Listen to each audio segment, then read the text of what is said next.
And kids have to make it up next week. Kids have to make it up next week. The testing at school. What if they test and it turns out that you guys aren't teaching them anything? It's not ours. This is state testing. It doesn't matter. Well, what if the state says, "Hey, you guys aren't doing your job. You're not teaching these kids." Have you looked at our state ranking? Yeah. No, you haven't. Yeah, I have. It could be better. Hey, folks, we're live. Nanette missed it again. I hit that live button and she just kept going on and on and on. Frank, you have to tell us, because this is like the most uncomfortable thing for me in the world. It feels like I'm talking into my hat and I can't hear anything that I'm saying. So if I'm blabbing and saying like naughty words, I'm going to blame it on the headset. Tell me if this sounds better than it sounded last week when I think somebody said that it was a little bit muffled. It's working for me. Oh my gosh. I can't hear you. Score one for Nanette. Points for Nanette. We have do this more often. I know why the kids put headsets on in the classroom all the time. They're just pretending they're not listening to anything. Yeah, we can hear you loud and clear. We hear you guys. Thanks, Frank. Does it sound better? Or at least does it sound better when Nanette's talking? I'm sure it doesn't sound any better when I'm talking. We have an amazing show this week. I can't believe who we have. We have Bill Stewart and we have Ryan McVeigh. And I'm not even going to try to give the credentials of these two folks. In fact, I am going to jump over for a second because we're missing Ryan. But anyways, how do you, Nanette, I'm going to ask you, how do you know Ryan? Take my headset off so I can hear you. What? How do you know Ryan and how do you know Bill? Okay, time out. I found out who was on the show at 5 o'clock or 5:30 when I got home from work tonight. Number one. So I had no prep for this. How do I know these guys? Oh my gosh. I can't even remember the first time I met Bill. It was a long time ago, and I don't even remember when I met him the first time. But I just know he's extremely energetic. He's always happy no matter what's going on. And the energy level is just crazy. It's good, but it's crazy. Energy, positiveness, energy, very positive. Informed, always willing to help, educated. Yep. Always willing to help. It's no matter what the situation is, Bill will help. So I'm going to be very, very honest with Bill. When this sounds so corny, and I don't mean it to sound corny. I mean it to sound very authentic. I really do, folks. When I feel like I get emails or something goes wrong in the community and it impacts me, I feel like, I feel so down. This is hard. This is so hard. I've got to feed the animals. I have to clean gecko poop. And I look at all that Bill is doing and I say, if he can do all that he's doing with his like 40,000 jobs and his energy level in the community, it seriously, folks, it picks me up and it makes me feel like if Bill can do all that, at least I can get up and feed your animals. Feed my animals. Whine about it. And not whine about it. Exactly.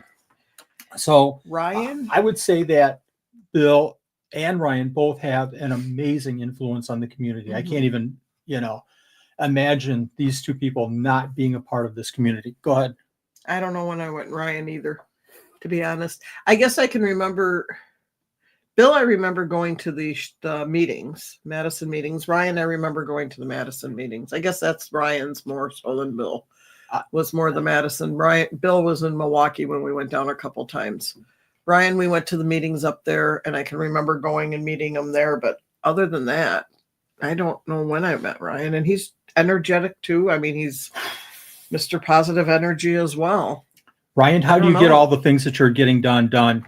Well, I'll he doesn't sleep when I die. Mm-hmm. They're both like that. So tonight's subject is, and Nanette, they give great hugs too, by the way. And they both give great hugs. They always give great big hugs. Great pats on the butt. No, I get big hugs. Did I say that online? I wish I couldn't hear you right now. So tonight's topic is going to be so much fun. Come on, Ryan, jump in. I know you're there somewhere. Well, somebody already noted here that Ryan's not an on-time kind of guy. I know, he isn't. Tonight's subject is changes in the reptile hobby. And I've been wanting to do this for a long, long time. And I thought, I'm an old guy. I've been in the hobby for a long, long time.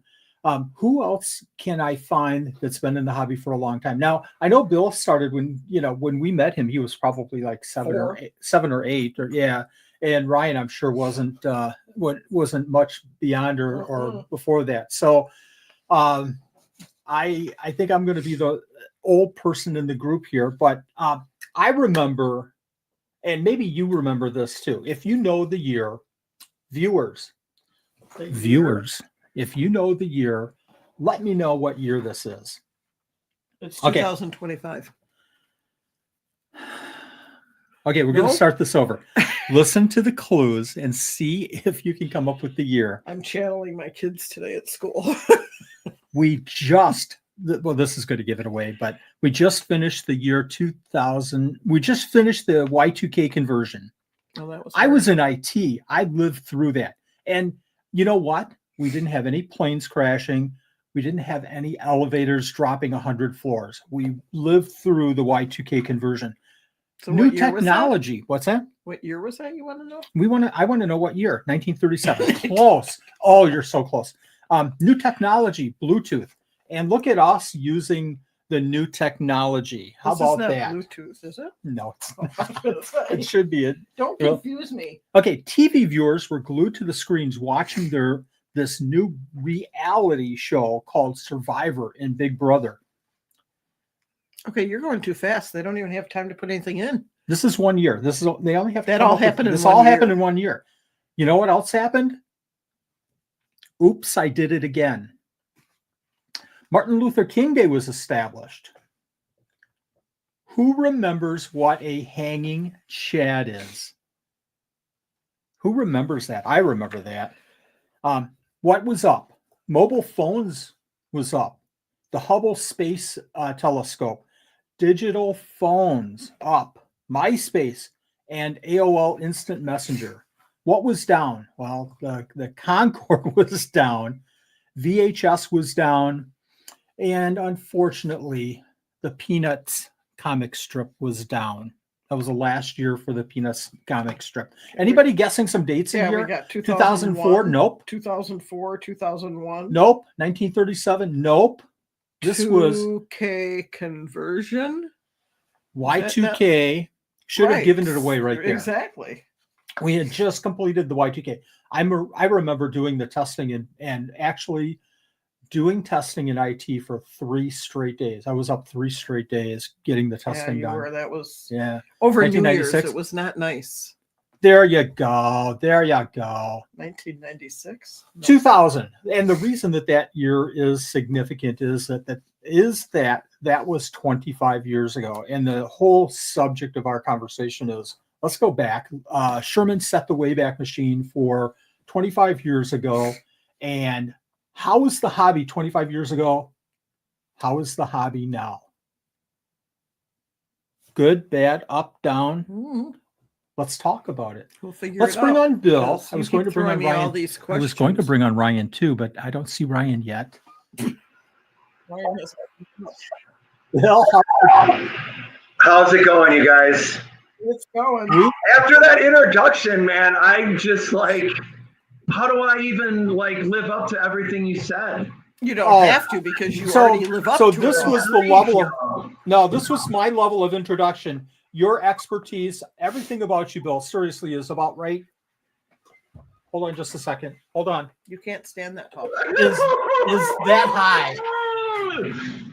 I can't do it. I appreciate you guys so much.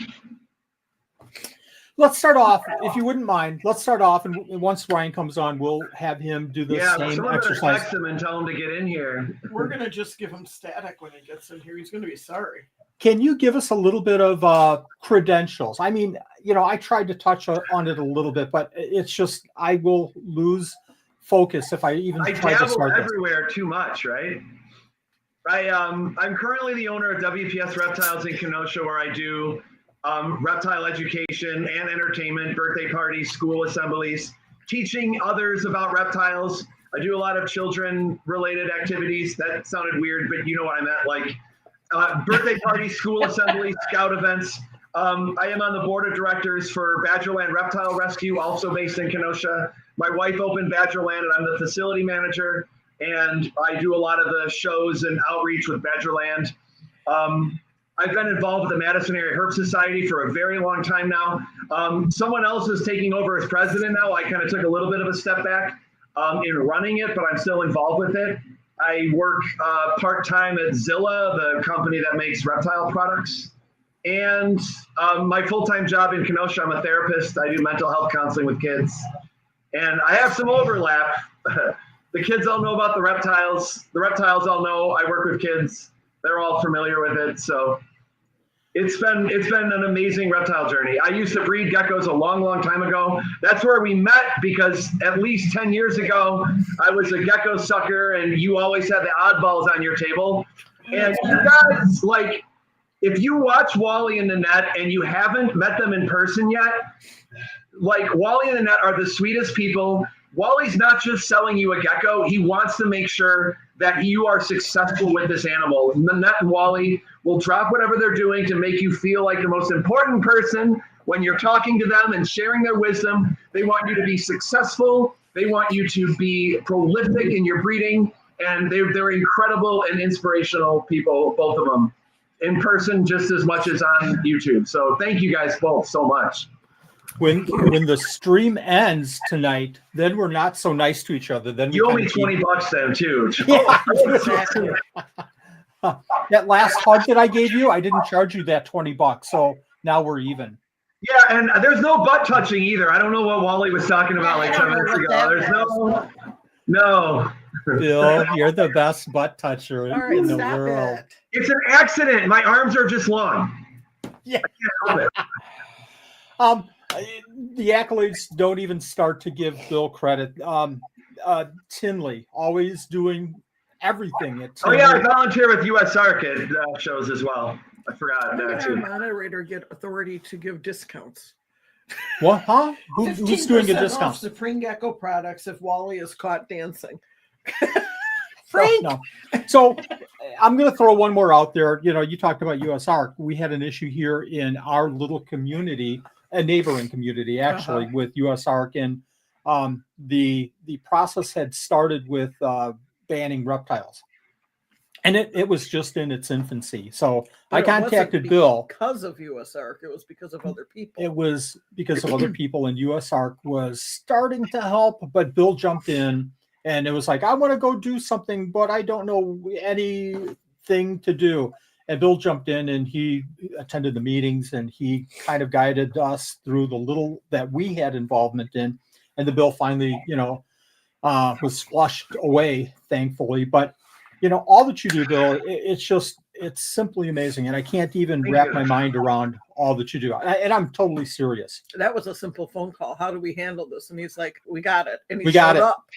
We're good. That got quashed really quickly, and that was a couple of phone calls with Phil Goss from USARC who kind of backed me up as well and made sure that things were kind of quashed. But I think there was like a dog breeder out in the county, and they were getting in trouble for breeding dogs, and so the city wanted to stop breeding everything. And we're like, well, breeding geckos and breeding dogs are not the same thing.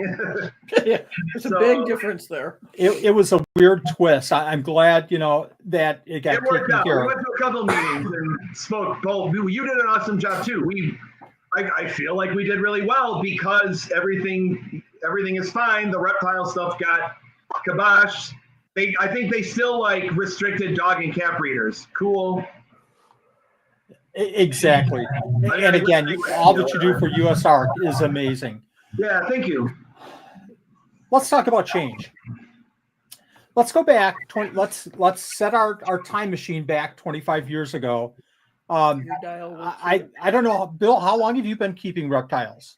I've been keeping reptiles longer than I would like to admit, and I didn't realize there was a whole social media presence with reptiles. So I was keeping reptiles on the down low and getting them from local pet shops and stuff. And then it was probably 2009, 2010 that I learned that there's people on Facebook that also keep reptiles, and I could chat with them there. the worlds were separate for me. Facebook was different than the reptile world. But I got my first reptile when I was like 8 or 9. I was in high school, so 1990, 1991, I had a bedroom of reptiles with custom cages, and I had an iguana and a berm and a Savannah monitor, and I was breeding leopard geckos like 1991, 1992. I was married for 10 years and took a hiatus and then got right back into it. So it's been a long time. Back in the day when you didn't have like UV bulbs and you had your hardware store light bulbs and fixtures with screen lids and bricks and green carpets and tree branches going at an angle, but we did have a long time ago. We did have heat rocks. So we had heat rocks. Yeah, we were a plus there. So, ladies and gentlemen, we're going to start. They were a fantastic product. I highly. Yes, I put 3 in every single enclosure that I had, just to make sure when one went really, really bad, they still had 2 more. Yeah, that was We're going to stop the show right now, and we're going to bring on our second guest. Thank you for joining us. I was a little worried that Ryan McVeigh. I haven't logged onto Facebook on my computer in long enough that it just wasn't letting me. So I had to finally eventually just type in the whole link, and then now we're good. C:// Yep. I was hunting and pecking. It was good. Thank you for joining us. I did a terrible job with introducing Bill, and I'm going to do a terrible job introducing you. So I'm going to make you give all of your credentials because I had 10 pages, but I don't have time to read those out, Ryan. Between the two of you, it's crazy. And I said this on Facebook, and I'm going to say one more thing, then I'll let you go on. I said this on Facebook. These are 2 leading experts in the reptile community. Leading. So I'm totally serious. Ryan, please give us some credentials so people can kind of understand a little bit about Ryan McVeigh. All right, I'll try, but realistically, I'll be honest. I'm just a dude that likes toads like a lot and other stuff. I'm just a weird kid that likes reptiles. But that led me to found the Madison Area Herp Society. I've worked with multiple rescues. I've kept a huge amount of animals. I was the brand manager for Zilla for 6 years. Me and my wife founded VivTech, and we're the first company in at least North America for sure to launch LED UV bulbs. So and now I don't know. I've done a ton of stuff. I'm probably gonna miss a million things, but I'm just a nerd that likes reptiles and does a lot of stuff with them. Well, thank Erica for allowing you to join us and give us some of your time, which is incredibly valuable. Absolutely. I'm happy to be here. Right. And we were just talking about this. We go back probably at least 20 years with both of you guys, and every single experience with you guys have been top notch, A++++. And we greatly appreciate your friendship. Brian, how long have you been keeping reptiles about? Also, by the way, hey Billy, what's up, man? What up, man? Good to see you, man. It's been a minute since we've even had a chance. I've been so excited to do this tonight, to see you guys at the same time. Right. No, I honestly, Wally, my first reptile or amphibian was when I was 6. Wow. And I have only gone 4 years between then and now not having a reptile in my life. Wow. Yep. So there's a lot of experience here. And I was just asking, we had just started, getting in depth with this a little bit. I was asking Bill about his experience and how far back he goes. We were talking about some of the first experiences we had with reptiles. I go back 25 years by now, I think, keeping leopard geckos. And Bill, you hit on a couple of really cool things: screen tops, bricks on the top so they don't get out. Yep. Ryan, I'm going to ask you, what are some of the things some of your earliest memories with keeping reptiles? And we're going to work from there and expand on this, on how this reptile community has changed so much. Yeah, 100%. So you'll appreciate this, Wally. My first reptile was a leopard gecko, and I worked all summer between 6th and 7th grade, doing dude's lawn care to afford it. And I got it from Pet World Warehouse in Madison, right off the Beltline. And I went there to get a Tegu because I thought they were super cool looking, and I'm glad I didn't, because I would not have had the way to take care of that thing at all. And my mom would have lost her mind as it got bigger than I realized it was ever going to get. But it was super cool looking. So I ended up with a leopard gecko. And I used to catch, she lived to be 23 years old. At least. I got her as an adult in 1998. I think I'd have to look, but I think they still were coming in wild caught then. Wow. So yeah. So I used to brag that, like, when she was like 20 years old, I used to brag I had the rarest leopard gecko. Normal het for nothing. And like, this is a really cool point, is like in her 23 years of existence, I watched leopard geckos and the breeding and the morphs and the inbreeding and hybridization of all the different subspecies. And when you get into the newer generations of leopard geckos, they're a super genetic wall of different subspecies and a whole bunch of stuff. And when you take that animal and put it next to my like 23-year-old leopard gecko, they didn't look anything alike. They look nothing like the same species. I mean, toe length, arm length, face structure, tail structure. The knobs on the tail were different. The body sizing and ranging was totally different. It was like a totally different species. I have a set of notes and kind of a script here. I knew this was a failed attempt on my part because you guys are going to go off on tangents that everybody wants to hear, and nobody wants to hear these notes. But one of the notes that I have is on, and it was like my last note here, but it's on animal morphs. You're talking about leopard gecko morphs. It was really key to do the super hypo tangerine carrot tail and get better super hypo tangerine carrot tails 25 or 20 years ago or whatever it was, and get better and better.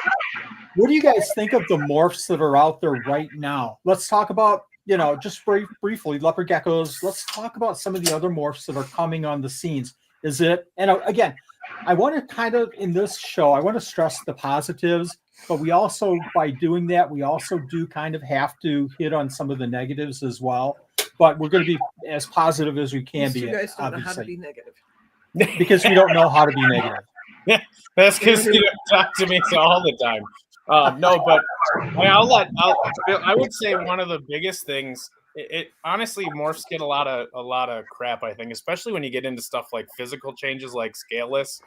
One thing we all have to be very aware of, and I hate to say this, nothing we do in the hobby will ever affect wild populations of any animal on the planet whatsoever in any way. We will never save a species by doing anything with it in captivity as hobbyists ever. What we can do, the only thing we really can do is use captive animals to fill the need, hopefully not pulling from the wild, but then there's a whole bunch of stuff that gets into camping and whatever. So barring that and realizing that even if you breed them and you think, you're working for very specific localities and stuff like that, you're making pets and you're never not making pets. So if it can live a life where it is not physically or deformed or struggling to survive, it's a pet. If you have no problem with your doodle, you can't argue with a hybrid corn king milk. Because that's also never going to go back to help a population of corns or kings or milks. Yeah, Bill, what are your thoughts? I have lost track of morphs for years now, so I'll get leopard geckos surrender to the rescue or ball pythons, and I know it's not a normal, but I've totally lost track of morphs. I don't know the names of them anymore.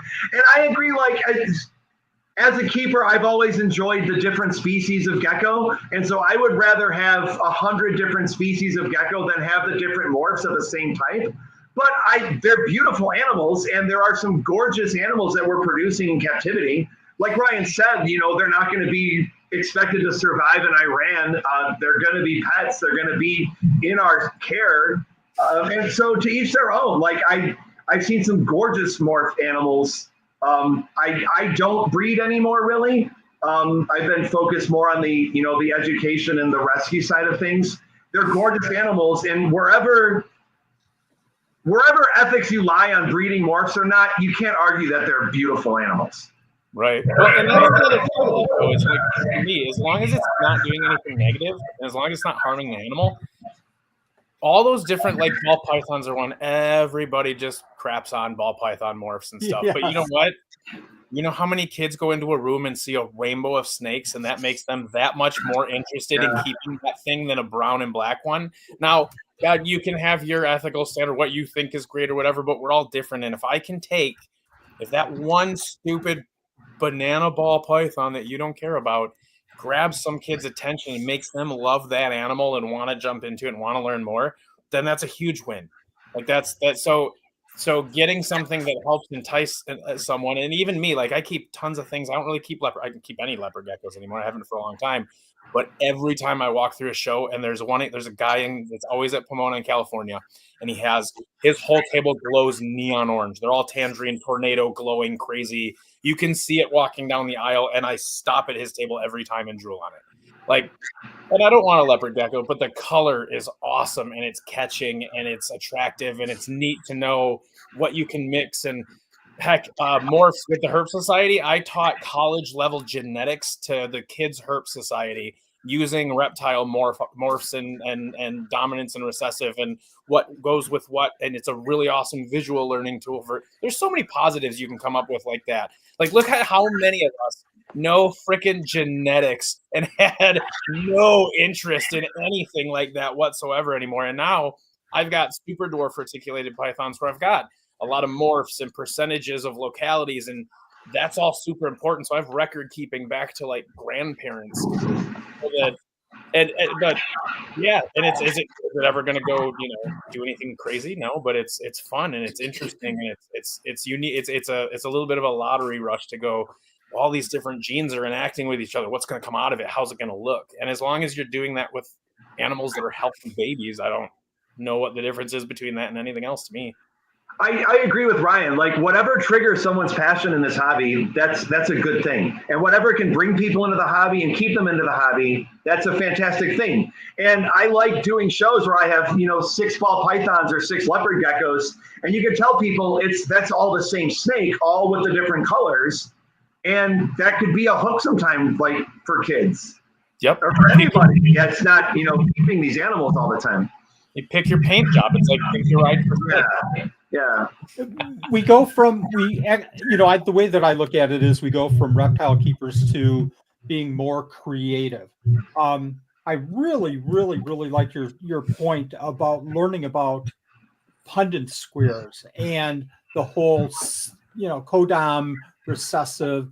And you can't do that unless, if you get into the morphs, you can't do that unless you understand some of the basics of genetics.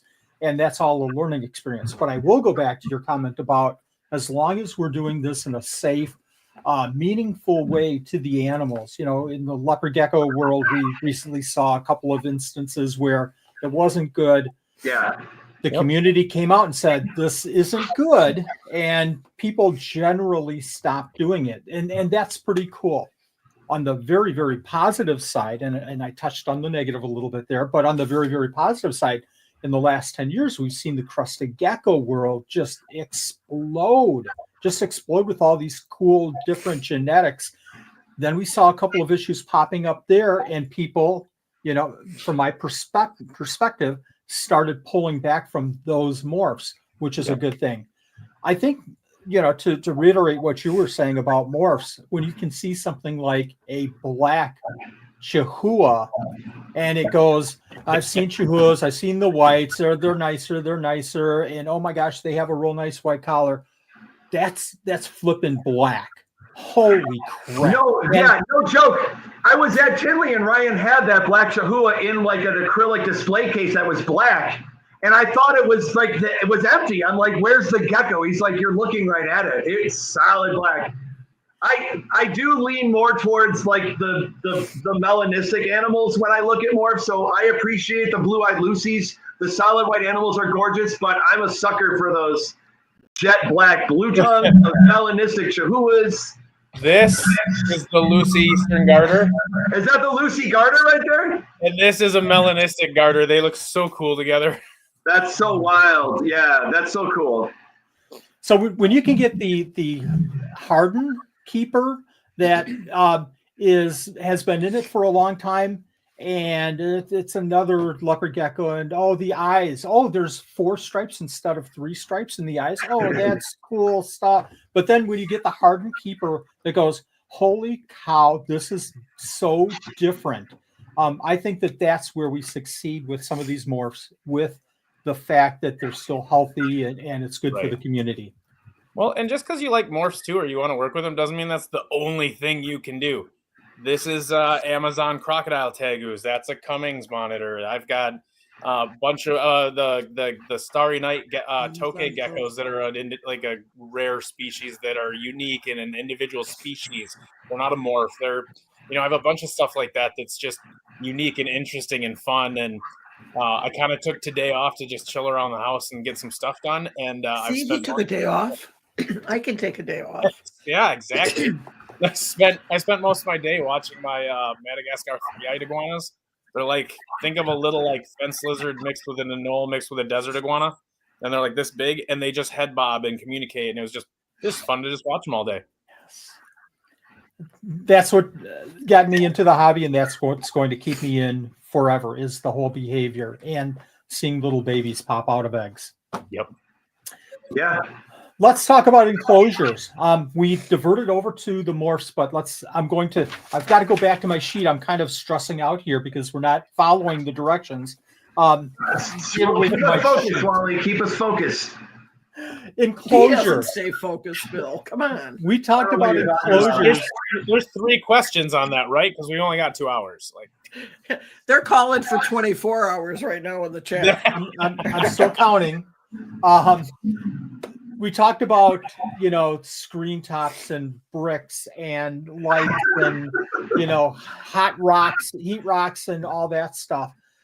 Tell us about where the hobby was as far as enclosures. We're going to talk about substrate. We're going to talk about heating. We're going to talk about, should we talk about lighting? We don't need to talk about lighting, do we? No. Maybe we'll talk about lighting. No, you don't need to talk about lighting at all. Take that. Yeah, that's not an important. That hasn't evolved whatsoever. Not at all.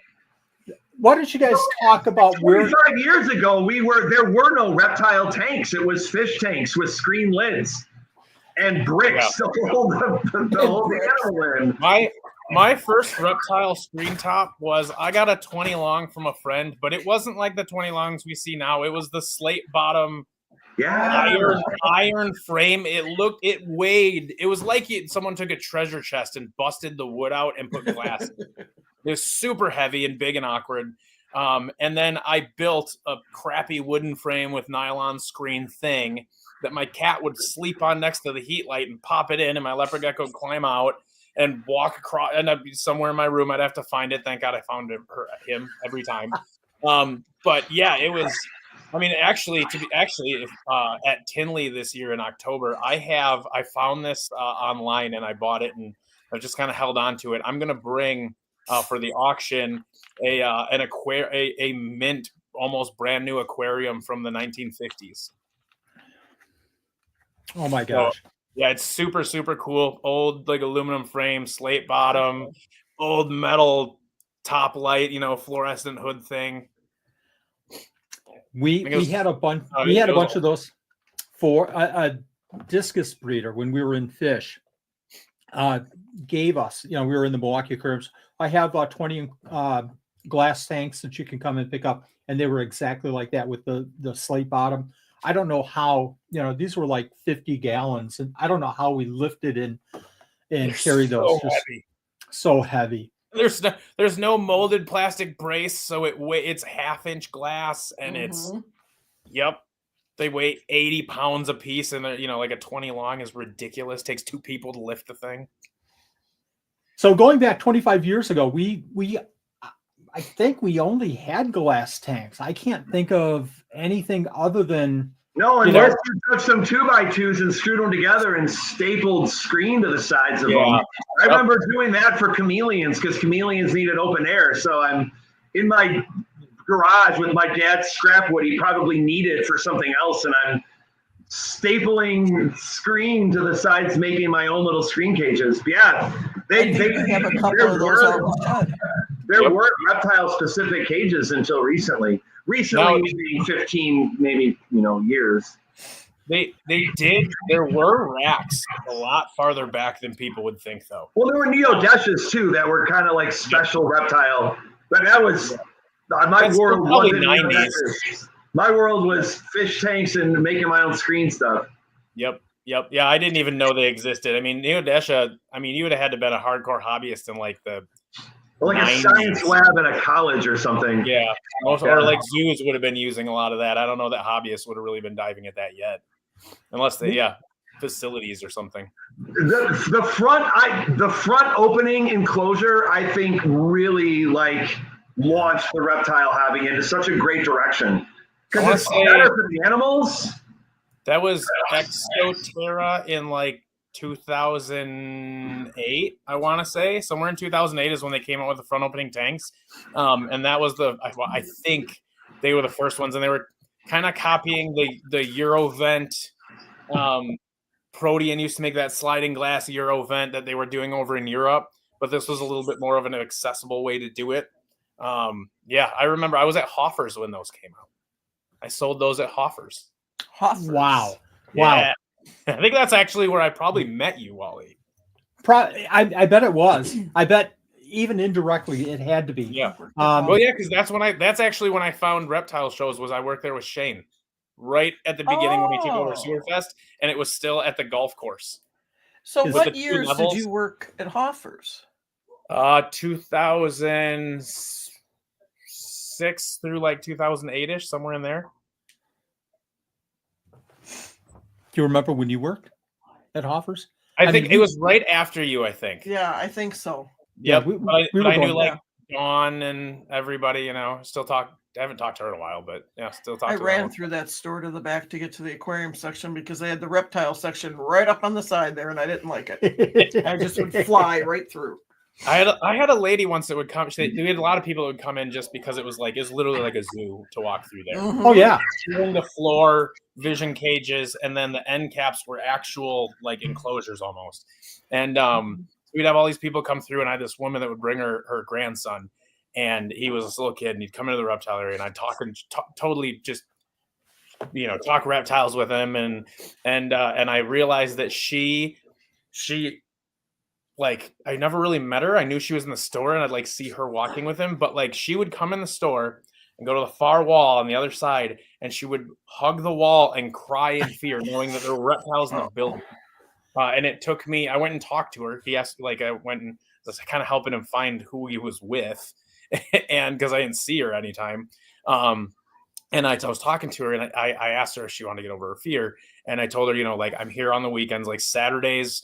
From like 10 to 11, right when we open, nobody's really here. I'm just doing chores kind of stuff. Why don't you come in? And I had those big Burmese pythons in the end cap. And it took me 3 weekends to get one of those big albino Burms on her shoulders with her grandson and like taking pictures and stuff. That's cool. That's what it's all about right there. That's actually where I got my passion for education. That's where the Herp Society came from. When I was there, I found out I could borrow animals to do educational shows, and I got asked to do some, so I started doing them. And then that's where I started doing the Herp Society, like wanting to do education and moving to Madison. And me and Jimmy started talking about not having Herp Society in Wisconsin. And Hoffer's was such an awesome place and such great memories for so many of us in the area. What a cool, and then I think it became the dream for a lot of us too. Like, I want to have my own Hoffer's. Like, it was such an extraordinary shop, man. There was a gator pit, man. Like a tortoise pit. And you had $1 for like a little group of collard greens to feed sulcata tortoises in the back. Like, just such cool memories of that place. And I agree that the education piece was huge. And then just, there's something fascinating still about a brick and mortar store for getting kids excited about this hobby. Yeah. I mean, unfortunately, it was, the economy and a lot of the things and the chaos and stuff that happened there and some bad business decisions and whatnot. But that store was, that was a destination. That place was like the second largest independent pet store in the country. It was like I said, there was a freaking saltwater tide pool, Yes. like touch railing unreal. And it had some of the people who wrote in the aquarium magazines, most of the articles, people famous around the country for what they did with aquatics, and they worked there. Joe Olenek. I mean, yes, phenomenal. Unbelievable people that work there that really knew their stuff. I learned a ton being there. That's also where I kind of like my little hobby passion. I had my leopard gecko. I really liked reptiles. I looked at them at stores, but I never really knew until I was in college and working at Hoffers that there was a hobby and an industry. I grew up as a farm kid. Like I caught garter snakes. I didn't even have clubs in my school that weren't 4-H, so I played football and stuff. But like once I got to school, started working there and started getting the price lists from wholesalers and importers. Yes. that I could order from, and found out with me ordering them from them. Yeah, that was the year that I got an addition on one of my student loans and reptile shopping. That was a bad idea. Yeah. I want to talk about that. We're going to come back to enclosures in just a minute. Let's talk about price lists. Side note on this, though, really quick. Yes. Hoffers, with all the educational stuff they did, it was really cool because people developed from it a lot as far as just the staff. And his daughter is doing educational shows on a regular basis all over the state pretty much right now. It's really cool to see it happening. And then it continued. Oh, and the Aquarium Society met there. And I mean, it was a seriously cool place for now. I learned so much being there. And there's so many amazing people in the hobby that went through or were part of that. Like Carl Cook, that's where I met him. Just learned all the herping spots, learned what field herping was, and went out and he gave me directions to find awesome places. Yeah, that place is a huge growth spot for me. Huge props to Mike. Huge props to Joe. Joe was my hero for many, many years when I was in the Milwaukee Aquarium Society, just from his, again, passion and enthusiasm and his knowledge. I can't remember, a year that went by when we didn't have Joe come in and talk a couple of times. And as an auctioneer, obviously the best. Price lists. So going back 25 years, and who did we just talk to about getting in? Maybe it was Phil Tremper, getting in the price list and going through it. And oh my gosh, this animal is available. This animal is available. And 99% of these animals coming from the wild. Now it's completely different. I don't know if it's like, maybe correct me if I'm wrong, but is it kind of frowned upon to get wild animals now? Does the hobby look at somebody getting a wild animal and go, no, don't do that. There's so many captive bred. You should go through captive bred. But let's talk about the ability to obtain quality animals now compared to 25 years ago when you're going off of a price list or going to a reptile show and seeing 25 Periodora picta in a cup, $10 a piece. You want to go first, Ryan? Sure, man. I mean, so this is did you just go through all the stuff I've ever said and find all my soapboxes, Wally? I have two more. That's what Wally's paper is. Right. So what is everything that's going to make Ryan's eye twitch? Ryan's trigger words. No, that's something that like wild caught's gotten a bad rap, and there's a good reason for it, and that's the hobby and industry early on. When animals came in, they shipped out of Africa. They sat in bags and boxes. They didn't get hydrated. There wasn't proper husbandry. By the time they ended up in a pet store, they were half dead. Pet stores didn't. And I'll be honest, mom and pop are no better than any other chain stores. And usually they get worse because they don't have as many people watching them all the time. So it is everyone, and it was bad. And reptile husbandry wasn't where it was. Even UV didn't happen until the 90s. So like, it wasn't like it is now. So yes, wild caught back then was bad. Now, I think everybody wants to avoid wild caught because we want this idea that we left the animals in the wild to survive and to thrive, and we're breeding in captivity, and that's how we're adding to this conservation for them. And there are some very specific examples of where that could kind of happen, but still no. Yeah. Just because like we could breed. Let's see, crested geckos. Here's one. I can get a crested gecko for $20 wholesale. But if I go catch one wild caught, I can get $10,000 for it right now. because it'll be a new blood to something that hasn't had new blood in decades. So wild caught would be worth a ton to someone. It doesn't have to do with that. But and for me, I think we've also kind of gotten really secure saying that captive bred equals healthy. And I'm happier getting wild caught because I know what I'm going to get. I might have maybe mites, but likely not. Maybe a tick, likely not. Maybe some intestinal parasites I have to deal with down the road, but they've lived their life without it. Unless dehydration and stress from transport or something has really messed them up, they're good to just be left alone until they've really bounced back and they're doing well. Then you can treat them if you feel like you need to. But I know what I'm getting. When I get something from private collection, I have to screen it with viral screenings for things that could wipe out my entire house. Oh. And that doesn't happen for things that come out of the wild. There is not paramyxovirus and rhinovirus and adenovirus and cryptosporidium and rhinovirus and IBD. And I got to be lucky enough to be one of the first people in the United States to have their boas get Australian sunshine virus. It was actually written up in a paper. I lost my whole collection to it. Ooh. Not from a wild caught animal either. I kind of remember that. And, I still go out there about once or twice a year and I'll purchase wild caught because you just can't find them. We just recently got Sordidactylus zebrancus in. And the only issue that I have with bringing wild caught is more kind of selfish, but I don't know the age. I don't know if they're young or old. So it's, roll the dice and hope for the best. But I don't look at it as, you have to go through this learning experience with wild caught. You have to go through the losing, you order 10 and you lose 8 of them kind of experience, and then you start talking to the people that have done it. And you start learning as much as you can. I don't have any issues with it, and I don't think it should be judged that way. Well, I think it's a way much more complex.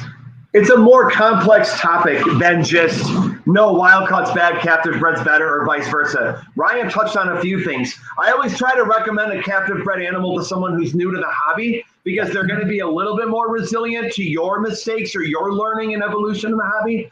But one thing I did want to mention, and Ryan, you and I used to talk about this all of the time, but let's take crested geckos, and I'm not bashing any crested gecko breeder at all. Please don't take it that way.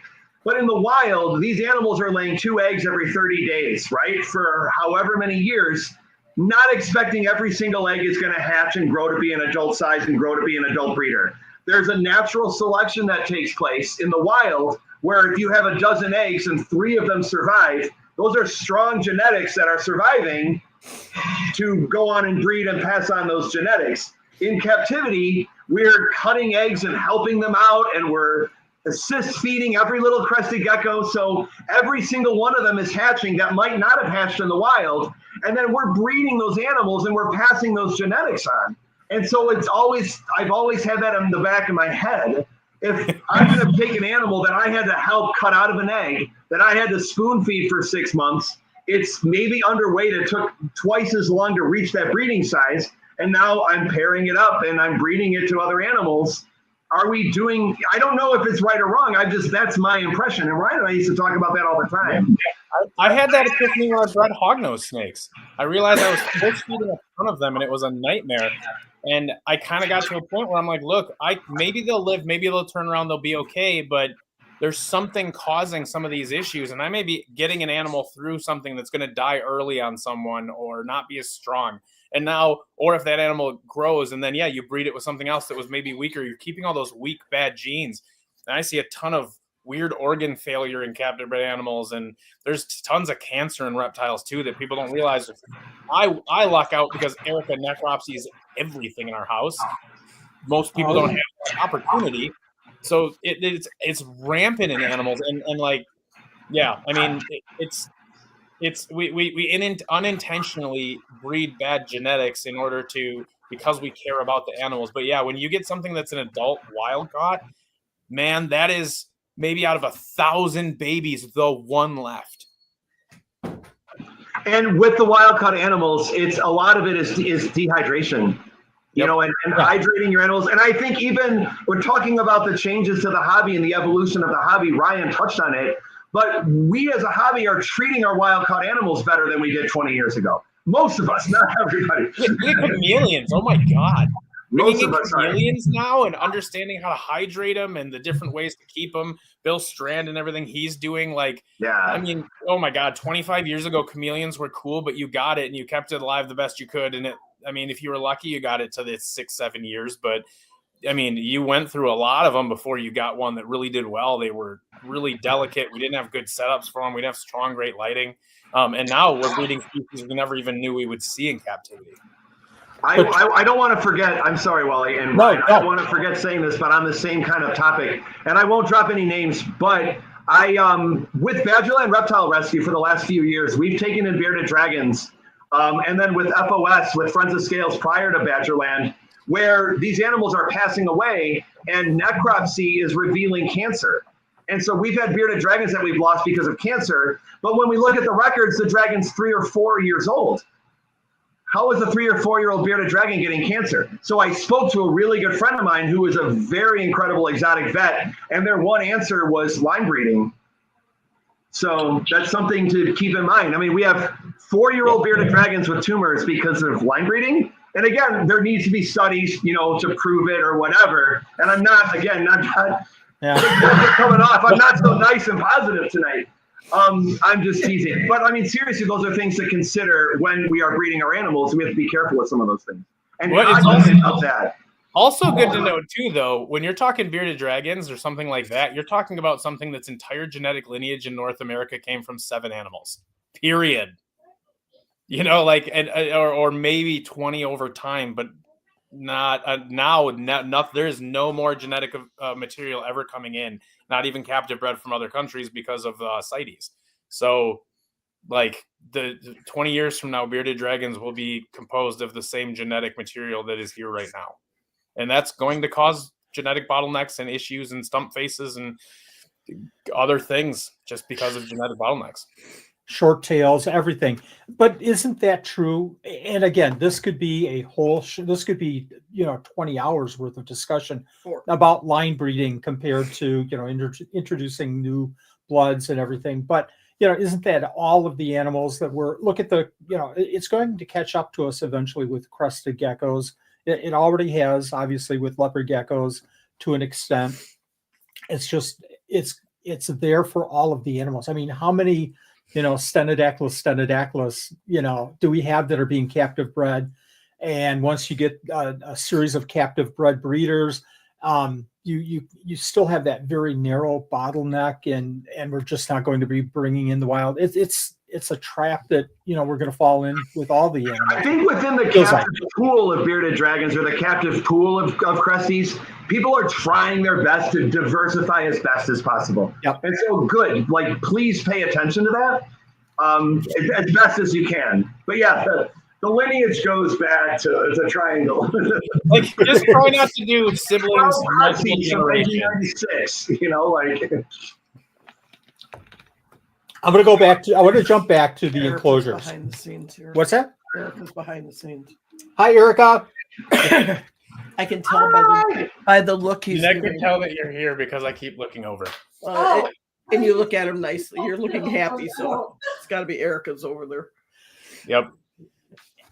Enclosures. Let's talk about. Hey. Let's talk about some of the maybe not so good things that we were doing 25 years ago, and some of the things that we've changed.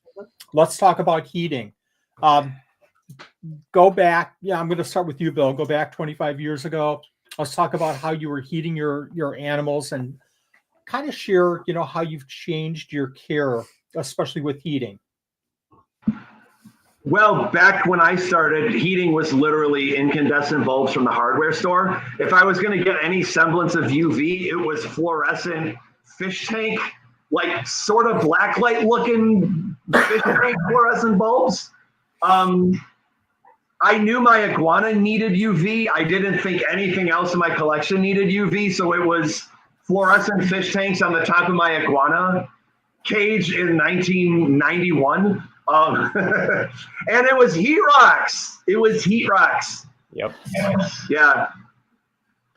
And so, yeah, heating has changed. And we have to talk about lighting. And my brain is lighting and heating combined into one. Because we do have lighting without heating. But when we talk about the crucialness of it for animals, they really go hand in hand. The sun provides UV and heat. So my brain puts them together. We've come a long way. Heat is part of the D3 synthesis process. So UV doesn't work without the heat in their skin too. Right. How much have we improved? Let's go back 25 years ago. We're heating. We have no idea. Well, we kind of have an idea about UV lighting and some of the benefits and the need. But now take it to 2025. How much have we advanced, and how much more is there to go with heating? We'll throw it together: heating and lighting. There's so much room. Ryan needs to take this one, but yeah, I just understanding that UV is important, and then understanding the next evolution, the differences between UVA and UVB, and then understanding that it's not just UVB, but it's certain. Go ahead, Ryan. I'm on mute. No, it's kind of funny. So, like, before we get into I'll UV, do some chores in the background, and Ryan's got this one. Me too. No, but so heat-wise, what's kind of funny is we're still using the exact same things you would have been using 20 years ago. We're using the same spot style incandescence, round style incandescence, halogens. That's really what exists here, as long as they stick around, hopefully. But and then UV is significantly changed, even surpassed what we did with VivTech, even to an extent. Exoterra recently came out with a really, really awesome, promising looking bulb. It's a new phosphor that was created that I think they may have been the first one I've seen to commercially utilize that phosphor. So that's kind of cool. And then the LEDs and what we're doing with VivTech with UV lighting and longer longevity out of it, and then focusing a lot into the UVA spectrum, which has been my biggest call to arms for everybody. My biggest, lesson to try and teach the world is that UVA affects their mental health, how they see each other, how they interact with their world, their food, how they eat, how their oxytocin for egg laying. It's so much of how they actually feel and live, that having that is incredibly important. And that's something that that's kind of like the argument between physical health and mental health and the stigma that exists with that in people, and Billy's well aware of that one. So,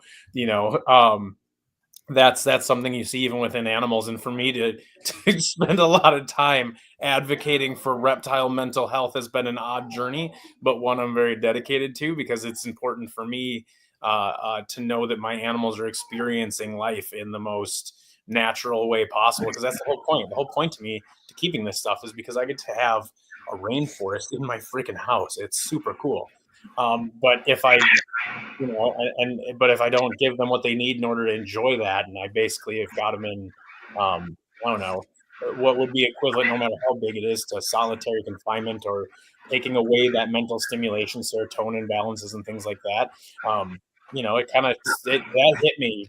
Being somebody, I've talked about this before on your show, Wally, of being somebody with depression and that works with mental health and trying to keep my own mental health, knowing that my animals could be suffering in that way, really, really, really hit me, and became kind of a big push on why I've done what I've done with UV lighting and trying to improve those animals' life in captivity. And when it really comes down to animal care, lighting and supplements and food are the two biggest things that are going to keep your animal healthy. There's more to it, humidity and heat as well, but UV lighting and nutrition, if you nail those two things, everything else is a lot more forgiving. And I think that we all know that animals need water, animals need to eat, the basic care elements. But talking to you and Erica over the last few years, it opened my eyes to not just that we need UV. There's different ways to provide UV, and also more importantly, or maybe just as important, is that we have to provide this for their mental health.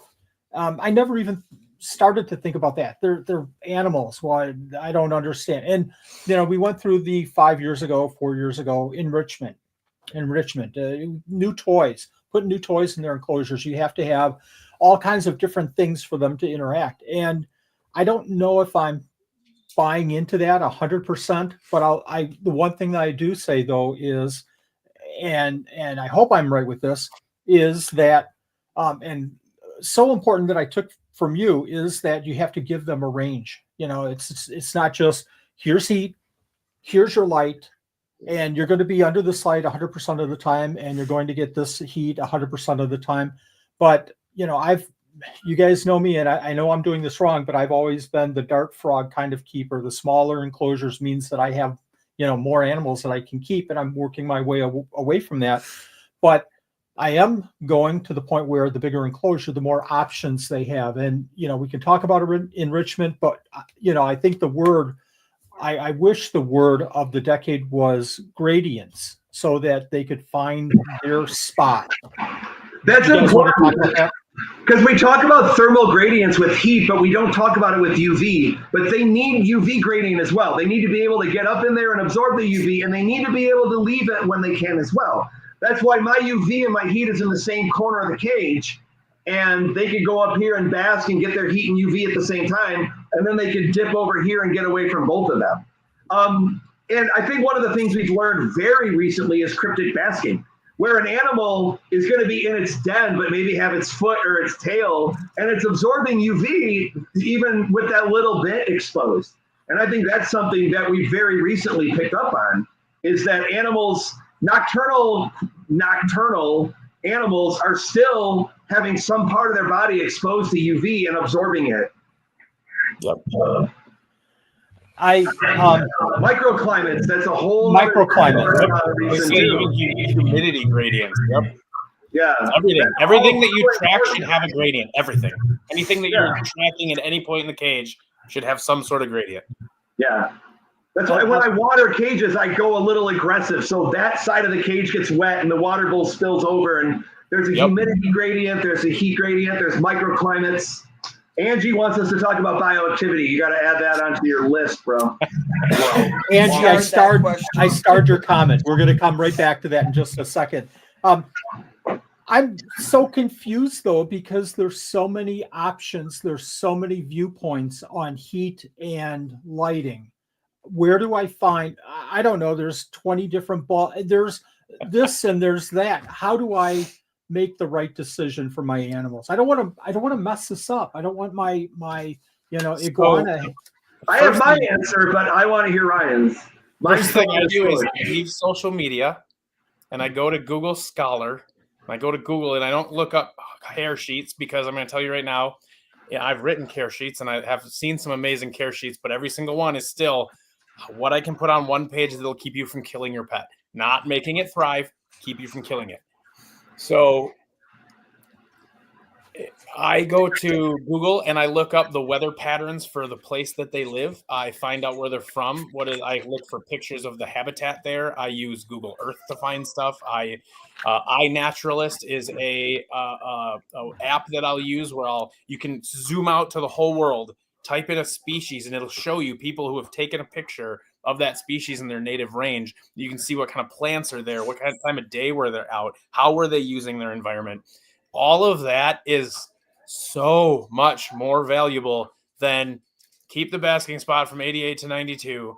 And there's so much more to that. And if you start to think through that mentality of how do I recreate that now, you don't have to get the dirt perfect, and you don't have to have the rainfall perfect, and you don't have to have the plant perfect. It can be a cage over here is wood chips, it's mulch, but the way that the plants are, I know how they're, or the fake plants, fake sticks, all fake, because it's a monitor. It's going to rip it all to shreds and crap on everything.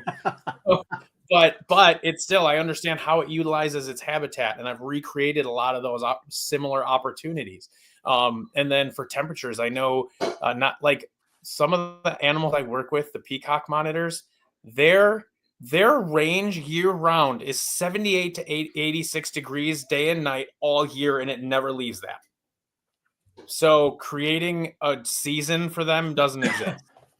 But They have the same rainfall on the tropical island there as Phoenix, Arizona, and they go 4 months with less than an inch of rain total.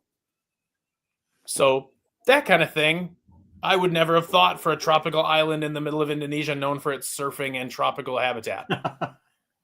How long did we keep leopard geckos on hot-ass sand with no humid hide until we realized that, yeah, they live in 90-degree dry, arid land, but they're not out there at 2 o'clock in the afternoon. They're in a humid, cool hide. They're coming out at night. Yeah, we've learned so much about that. That 23-year-old girl I had was missing a bunch of toes because I got told keep her on Kelsey sand when I went to the pet store in 1997. Yeah, hot. Ryan and I we used to talk all the time too because we're keeping reptiles that don't have care sheets. There's no care sheet for how to take care of this wobbly woobly thing that is found in the mountain range in Madagascar. Whatever, you have to make your own care sheets by using Google Scholar and Google Earth and looking at rainfalls and all that kind of stuff. But that's what makes this hobby awesome. That's what keeps me excited about it is I'm not going to read a care sheet. I'm going to look at where it's from because even Madagascar is an island. The west side of it is dry and arid. The right side of the east side of it is tropical and 70 degrees. So you have to be able to dig and learn about these things, which again, advancements in the hobby, the hobby has made profound advancements in just understanding the importance of that. Just because something's from Africa doesn't mean it's hot and dry or on sand or terrestrial even. I mean, there's so much we've learned.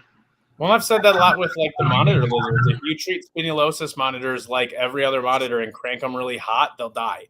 And I've kept so many people from killing them by just saying, shut off the light, just keep them at room temp for a while and feed the crap out of them. You're cooking them and their metabolism spikes. But everybody says monitors have to be this hot and you got to do this. And I'm like, if you do that, you're going to drive that animal right into the ground.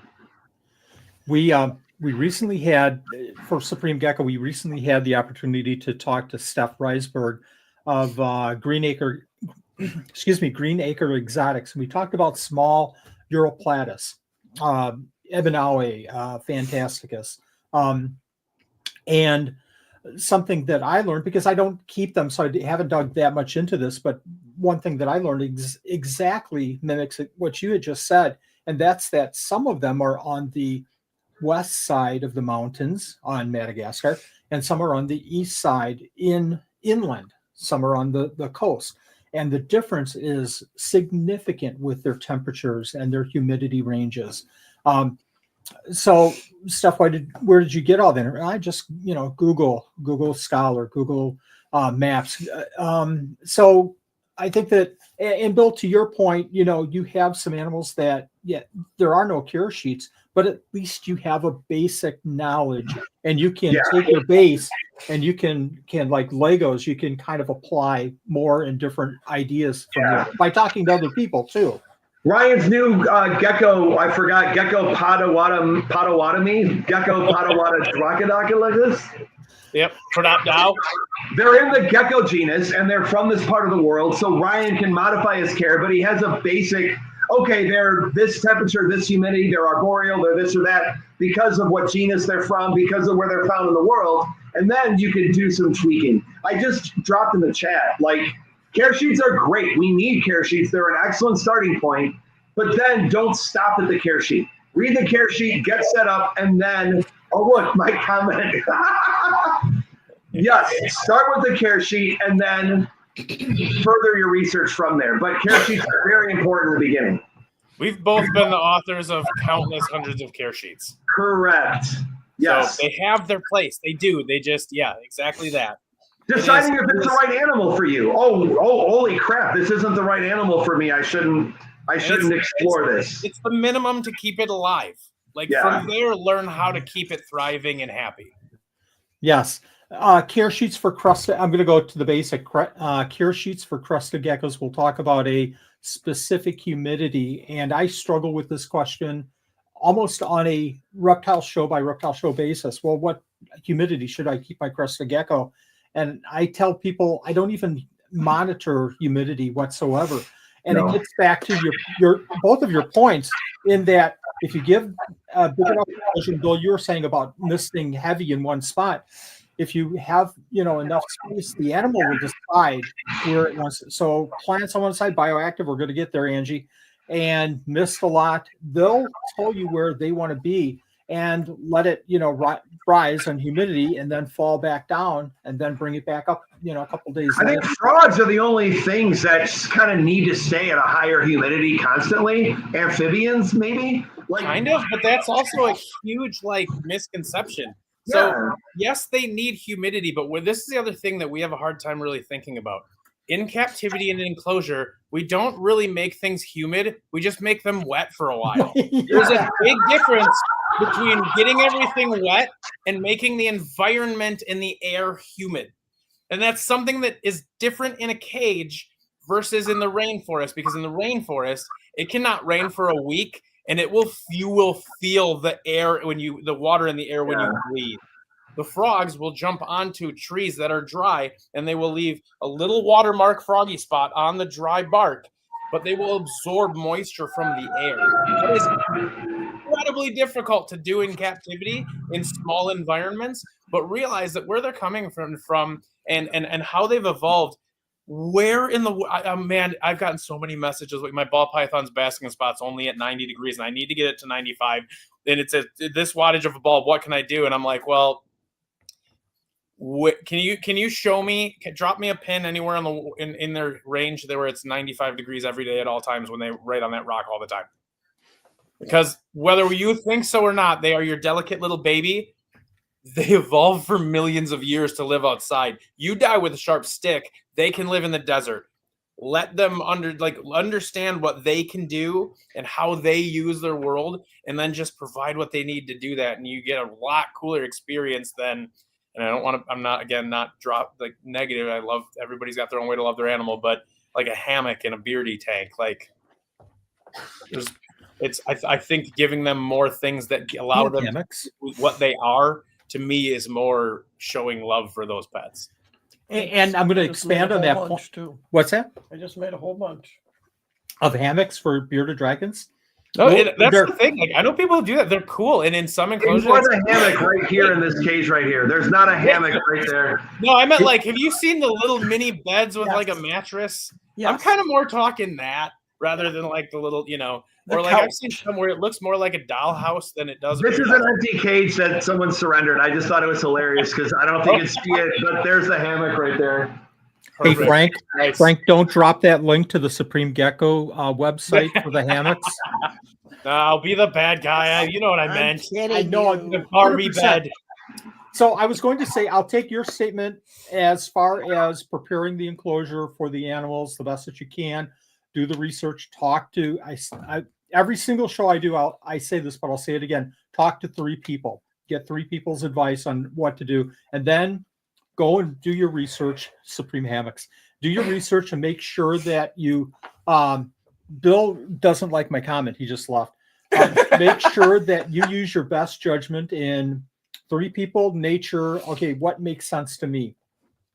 He's just hiding all of his hammocks because he doesn't want them seen. He's taking all of his hammocks out of his cages. No, but that's a good point. That's something that I tell people all the time. I get asked about what do you use to hatch eggs? What eggs? What's the parameters? Do they need to hydrate more? Are they is it a specific species? It's different for everything. And here's things I tried when I started that didn't go well. I have guys that love suspended incubation. I have never successfully done that. Every time I've tried in anybody's cool bins designed to do that, I've never had one not just get dried up and not be weird. But I've used a ton of different stuff. So anytime I get a question and anybody comes to me, that's the same thing. Yeah, ask 3 people or ask a bunch of people. And what works for me, even if we all breed the same geckos and we incubate in the same incubators, the humidity in my house is different than your house. Yes. The how I mixed it's going to be different. What I mixed is different. My ability to keep attention to them and mist and whatever is different. So the how I do it works for me.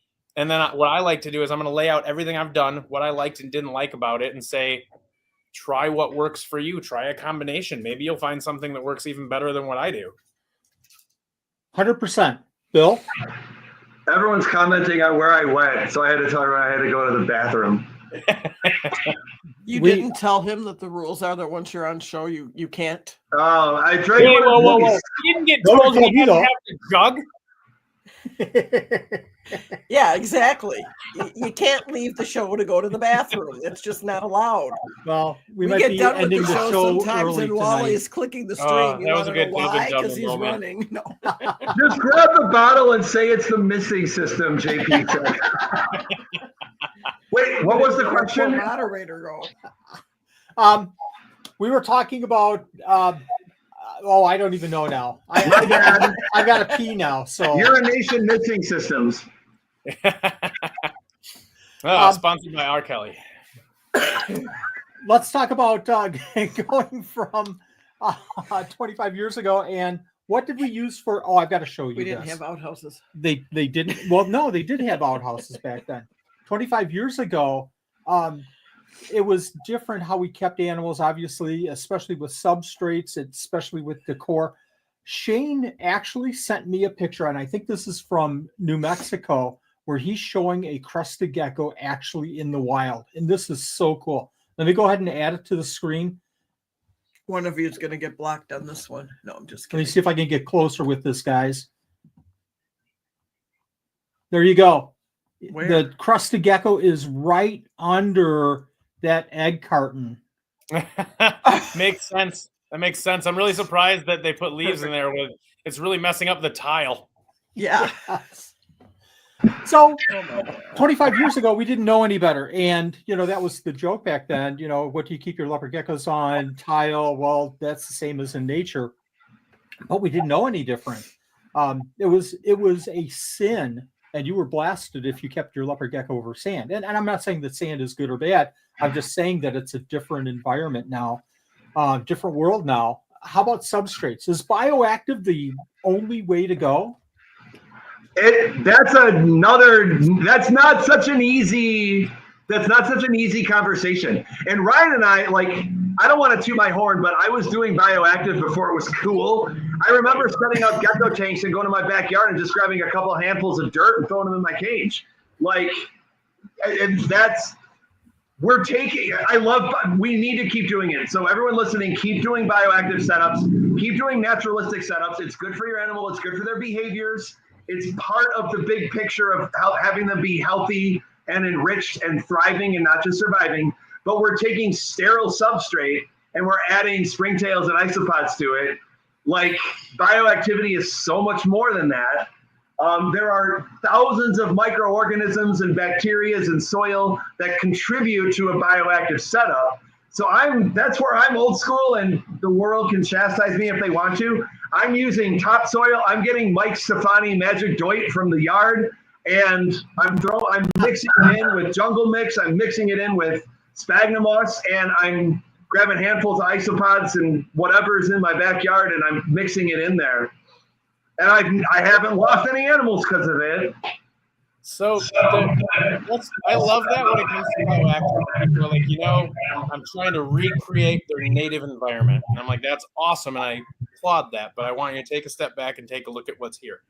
I have a glass cage with fired clay balls that comes out of a factory with a nylon man-made mesh on top of that.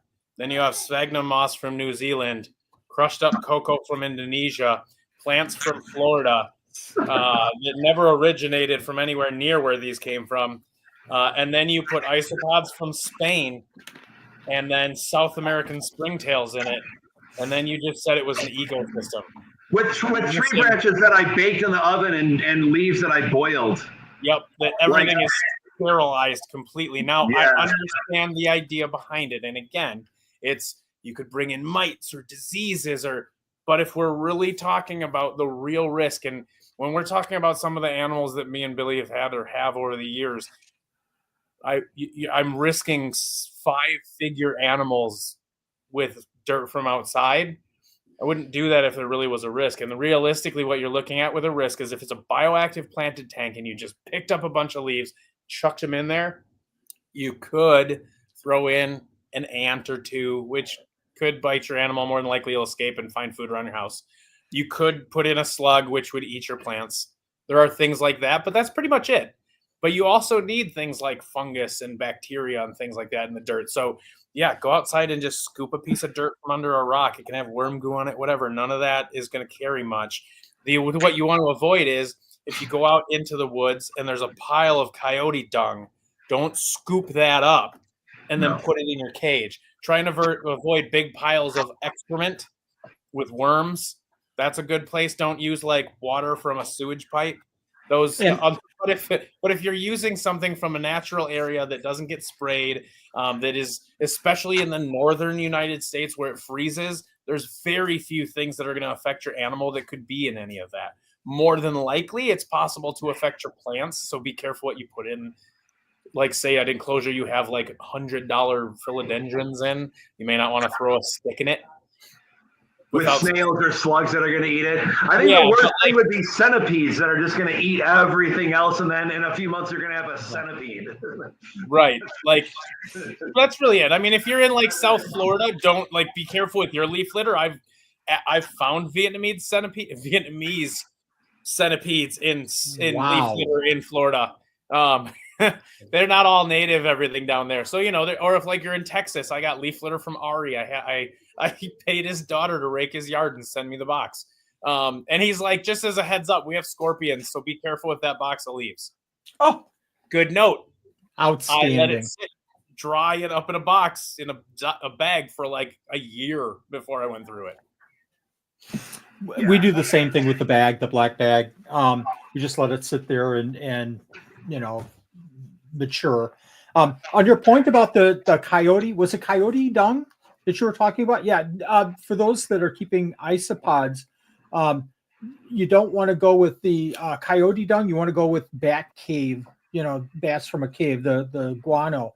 So make a special note of that the isopods like bat guano, not coyote dung. But it has to be from the white one. Chicago. Yes. Yes. So bioactive, we're talking about, and I'm going to throw another point in here. We were talking about Hoffers and Hoffer's Tropic Life, fish, aquariums. That's my roots. That's where I go all the way down to when I think about bioactive. I think about a new fish tank, and you just don't go to the sink and dump 5 gallons, 10 gallons into this new tank and then throw your fish in there. Yes, you've got to go through that cycle. You have to go through the aerobic, anaerobic, but you can speed that up. You can speed that up a lot actually, by taking a gallon out of an existing tank and throwing it in there and taking a few fish at a time, and then adding over time as the load becomes absorbed by these other things that are acting in that tank. Same thing with bioactive, and we kind of go down to that with isopods. Don't, like you were saying right in the beginning, Ryan, you don't take dirt and throw your isopods in. You have to have more of a mature kind of base for them. You can do that by taking another isopod, sampling, put it in another tank, let that go for a while, make sure that there's no other isopods in, and then dump that in and start your cycle that way. Yeah, and it's funny that think back in aquariums, I would take the nastiest sponge filter out of a tank and just this disgusting horrific cloud of crap into this brand new beautiful tank to nasty it up. Can you imagine doing that at a reptile show in front of people with the reptile equivalent, like getting all this nasty poop dirt and just spreading it out in this new cage, watching everyone's face in total horror? Mm-hmm. Yeah. I don't think I've ever changed a full substrate in a cage. The only time I do it is when a surrender comes through and we're getting all that stuff out. I have dirt in some of my cages that's been in there for 15 years, and I'll just add fresh stuff to it, but you mix it in with old stuff, man. Seasoned, mature. Yes. Yep. So have we advanced in 25 years with our, let's just say, substrate? Have we advanced with our substrate? Everybody's doing bioactive now. We have had to have advanced.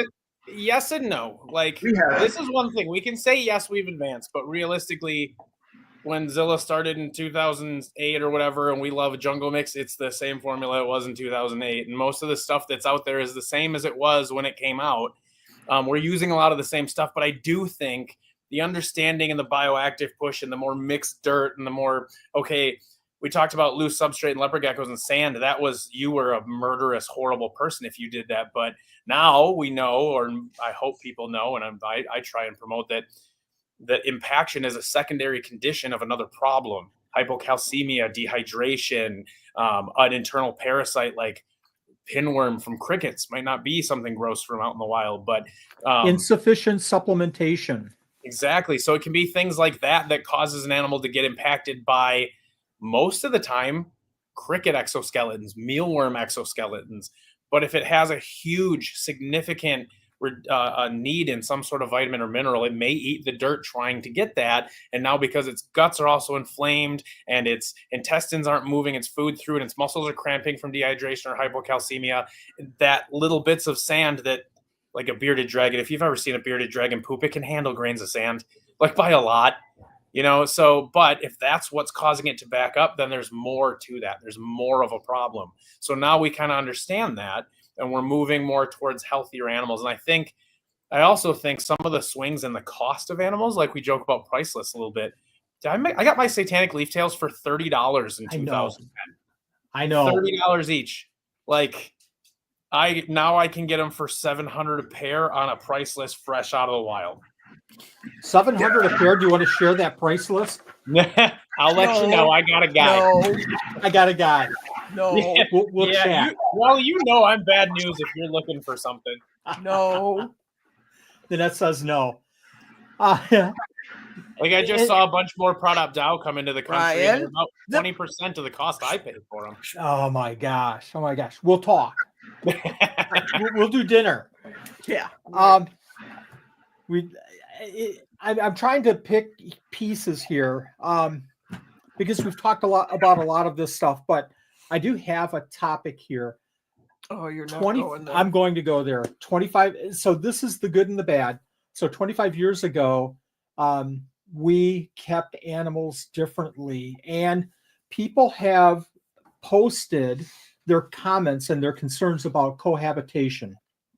And we all have different feelings, but the general consensus is that we should never, ever, ever, ever cohabitate animals. Have we really advanced with this generalized statement that cohabitation is bad? And I'm not trying to get into, is cohab good or bad? I'm trying to say, have we learned more in 25 years that, we really weren't doing it the right way 25 years ago, and now we're doing better? Are we really doing better? I plead the fifth on that topic. I'm just kidding. You go for it, Billy, if you want to. No, go ahead, Ryan. I want to hear. I don't cohab different species together, but that's just my own preference because I'm having display animals. I want to teach people to learn about it. I want them to walk up to a cage and go, that's the lizard that's in that cage. But I am not anti-cohab at all. I definitely see the benefits of keeping species together. We've learned so much that skinks live in pairs and live in families, and you can have males and females and they live in groups together. So we've learned about that. I'm not anti-cohab. I just prefer not to do it for my own space where I'm trying to teach people about that specific animal. For me, that's all I have to say about that. For me, it's only a problem if you're utilizing it in order to save space. Because that's not okay. Like, you have to understand that anytime you put two animals together, period, no matter what for, even if you're breeding them, two animals in the same enclosure has double the chance of something going wrong, infinitely more of the chance of something going wrong. And that's something that I fed my snakes today, and I've got a group of 4 Savu pythons that are all in a big enclosure together. They're all breeding and cycling right now. And they all smelt food. Before I even opened their cage, I was in the room feeding everything else. They were last. And 2 of them came out of a tub to look, hit each other, and bit each other's head and wrapped each other up. I had to jump in, grab them, they let go of each other, but that's not always the case. I've lost animals from one being nervous and striking, the other one being nervous and seeing it, and them accidentally biting each other and twisting each other up really bad. I've had that happen. I lost a really, really cool softwood python to that once. So there's always a risk. But no, when it comes to cohabbing, I had a really, really awesome cohab tank that I really loved. I had Amarigga trivitatis dart frogs. I had clown tree frogs, starry night reed frogs. I had I was going to put some of these little Tribolonatus schmidti, tiny little skinks that eat. They're little water skinks too, and little wet skinks, and they eat fruit flies as well. So, but I also looked at dart frogs are around during the day and they're out. The skinks are out at night. This species is out at night on the ground, and then this species is diurnal during the day and would be out, and this tree frog species is nocturnal and would be out. So they were never out utilizing the same habitat at the same time, and I kept that in mind as I chose animals to put in there. And what are the sizes? What is the food that they eat? Can they eat each other? There's so many things that go wrong, and even to the point of like I've seen Terribilis dart frogs eat whole adult mourning geckos. Yeah, I've seen that too. Yeah. Eat a mourning gecko. Like nobody saw that coming, but it happens, and they'll do it. Yeah, as long as the animal has the same needs, like don't cohab a crested gecko and a leopard gecko. They're profoundly different. I saw a picture of some dude that had like a Burmese python and a green tree python in the same enclosure, and they're both just sitting on the ground. Like, no. But offering them space, making sure there's resources for all of the animals. I've done that too, like way back, like this is like maybe 1995 or 1996. I had a pair of Madagascar day geckos and a pair of tokay geckos in the same cage. Oh. It was like a 75-gallon aquarium. The day geckos are out in the daytime. The tokays are out later at night.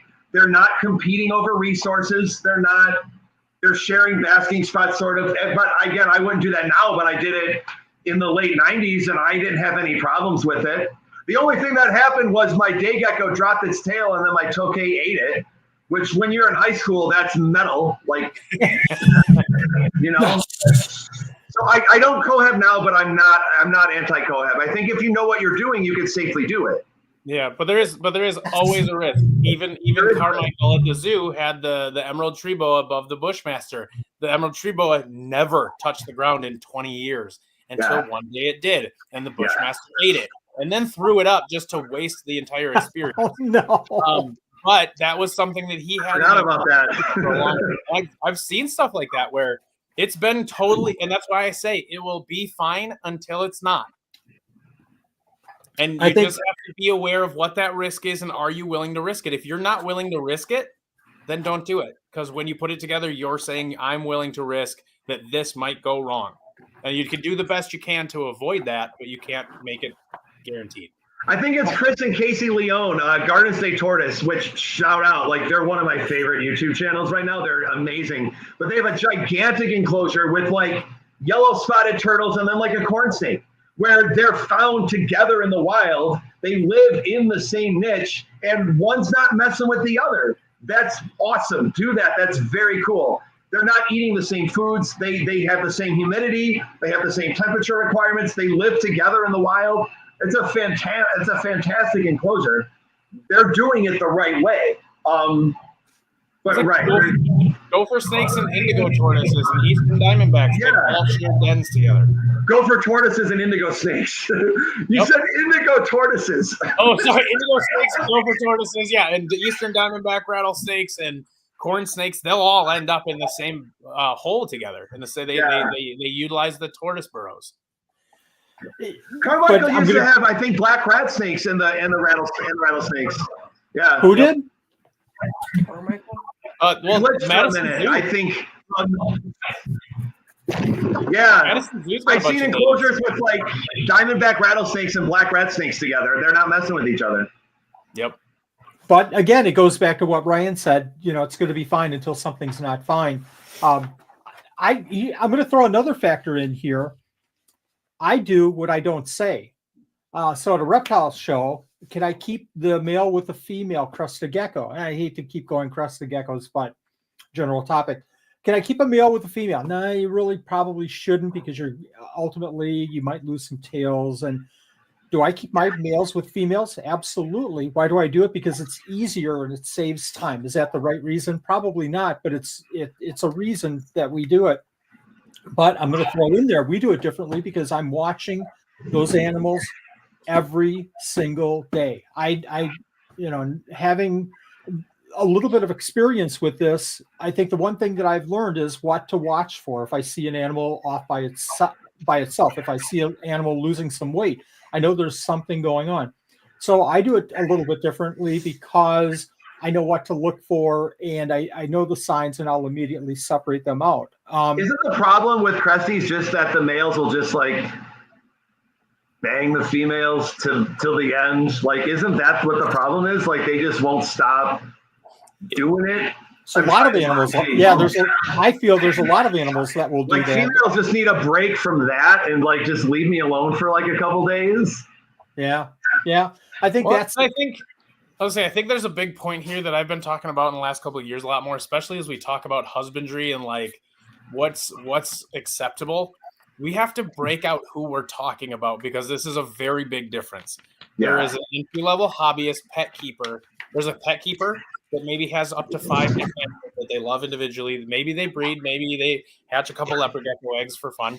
Then there's a hobbyist who has maybe hatched their first leopard geckos and went, oh, that was way more fun. I need to do that all the time. And now they've got maybe a rack or even a room like I do, still hobbyist. And then you've got breeders and animal facilities that produce for the mass pet stores, things like that. And while you may hate it and say it's all bad, if it goes away, our entire hobby dies in 5 years from the minute Petco stops selling any reptiles. So just support them and try and help them do better. Don't fight it. But anyway, I don't even know where I was going with that now. But no, just break everybody up into like kind of groups of, what I would expect from someone with their pet is different from what I would expect from someone who has a collection as a hobby breeder versus what I would expect from someone who has 10,000 animals in a warehouse with 30 years experience. Yeah, exactly. And I'll be the first to say, we should do things better all the time. We should always be looking to improve. And I, as a breeder, am constantly looking to improve and expand and make, more, make bigger enclosures available to our animals. So it's a process. It's not, happening overnight. But taking that a step further now, let's talk about one of the biggest things, probably the biggest change in our reptile keeping community. And I know that, I'm keeping you guys here for a little bit longer, but let's talk about probably the biggest influence to our reptile hobby. And that's 25 years ago, it was, hey, Bill, come over and see my leopard gecko because this is really cool. But I'm going to get a female. What do you think? And I'm going to call you up. And now it's, well, let me just go to a Facebook group and I'm going to say, how do I breed my male crested gecko to my female crested gecko? Now it's all social. Everything's social.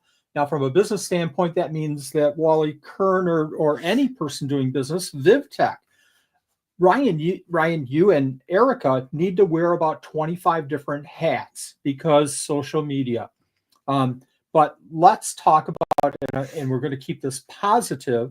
We're going to try to keep this positive. From a social media standpoint, we've grown to a point where everybody knows everything about all the animals. And I'm not saying that in a negative way. I'm saying it that in the way that everybody can post whatever they want on social media about animal care. And many times it's good information, many times it's bad. How do we as a community, address that fact that there's so much information out there and some of it's good and some of it's bad? You weren't joking about all like the Ryan topics. You were not joking about that at all. Ryan and I have talked about that for millions of years. Social media is a tool. You can use it the right way or you could use it the wrong way. I can use a screwdriver to fix my bike. I can use a screwdriver to rob a bank.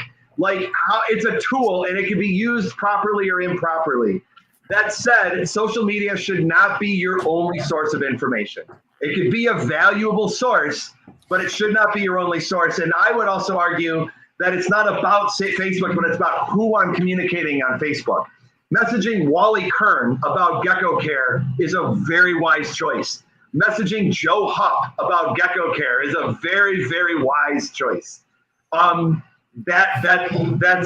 I'll stop at that right now. But yeah, so use social media. It's a powerful tool. It should not be your only source of information. It should be a part of a larger Google Scholar, libraries, books. Yeah.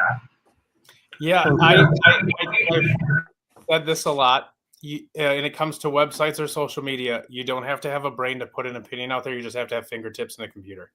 So I had a roommate at one point in my life who was a reptile person in our local community who was on a lot of the forums and things that I was, and we were friends, and he would ask me questions about. I was always into obscure, random crap since I was in school at Hobbers. I've always been into weird, random, obscure stuff. So I found Nathan Hall in the Geckos Unlimited forum, and I would always talk to those guys, and I was talking to dudes around the world through that, finding ways to take care of these really goofy geckos that I got from Phil Tremper and other crazy people that were getting this nut stuff. And that's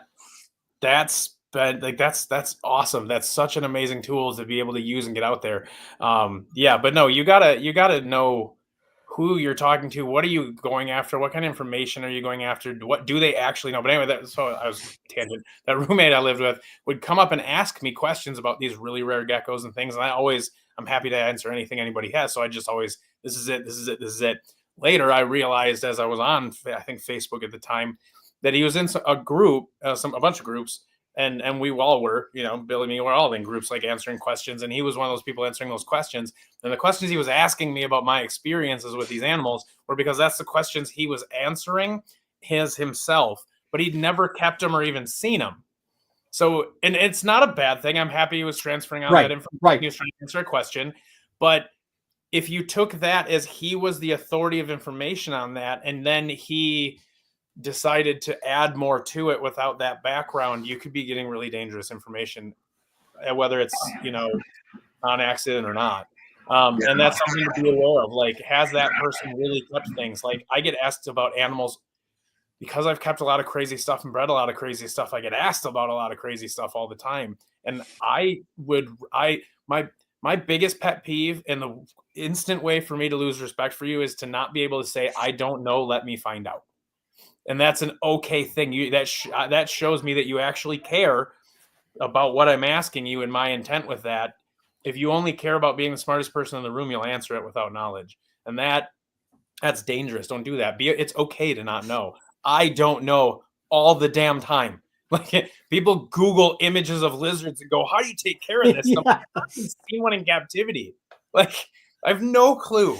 Google this, so that's it's okay to not know, and it's okay to have to research and to try and find good avenues for research and good information and extrapolate it out, and then talk to people and get their experiences and compare it to what you're being told to what you're researching. How many times I've had people ask me questions about an animal, and I go, in how that animal lives and how it lives in the wild, explain to me that husbandry you've been given and how it would relate to what you're trying to recreate. And they're like, I don't know. It doesn't actually make sense. I've just always been told that. And I'm like, because it's an anecdotal thing somebody said, and now it's the rule, but it doesn't actually make sense to how the animal lives its life. It was a misinterpretation of our own view of that. So, you take in everything and try with gradients, try everything with a range and pay attention. And I can give you a lizard you've never seen before in your whole life, a gecko. You have no idea whether it's desert or tropical or Antarctic. You have no, and I can hand you that. And if you give it a bunch of ranges and pay attention to its behavior and how it utilizes its habitat, you can and then research where it comes from. You can slowly start to pull together the pieces that you need to know in order to better care for that animal. They'll tell you and show you what they need. I haven't said it yet, but spreadsheets. So take all that information and pound it into a spreadsheet. And I'm half joking, but because I say spreadsheets every show, but I'm more serious. Take that information because you can put, the person's name, and you can, go back and follow up with questions. I love that answer both of you, from a keeping this very positive sense. I'm going to throw in my 2 cents in that there are certain groups that I just don't visit on Facebook. And is that good or bad? I don't know. I just, for my health, for my mental health, I can't anymore. I just can't go in there and say, well, it's actually, this type of situation that you want to look at. And that's the unfortunate. I don't see Joe Hupp posting anywhere on flipping Facebook. That's the loss. So how did we lose Joe? Because he's just heard over and over, well, that's really not how you keep a Nephurus asper. And he just goes, okay, I'm done. And I think we've lost more in that regard than we could ever have miscommunication. We've just lost the experts, unfortunately. I'm not nearly as active on groups as I was. I'll jump in if it's something like crazy and like people are giving really bad information and it needs just a redirection. Maybe I'll jump in, but even then it's got to be like, crap, that person's going to kill that animal if they listen to this, and I need to show them why. Yeah, I'm not a fan of the groups myself. Otherwise, I have been told so many times I have no clue what I'm talking about. I don't know anything about, like, I've been argued with about lighting, which I'm happy to argue if you have a point on it and you have a knowledge and a background and a basis. I'm happy to discuss anything, but like when you're telling me that a fluorescent tube is like the sun and a coil will kill your animal, then you don't even understand the physics of what we're talking about. It's kind of hard to take that seriously. And eventually you're just kind of like, you know what? I'll put my information out there positively on my own.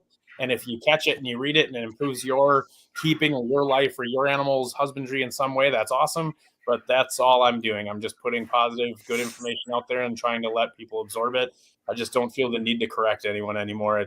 I've found that very rarely do you end up being the person that you're trying to be. You end up being the scapegoat for whatever they do wrong. So I see both of you posting infrequently, but very important posts, very important replies. But what you're not posting is you don't know what you're talking about.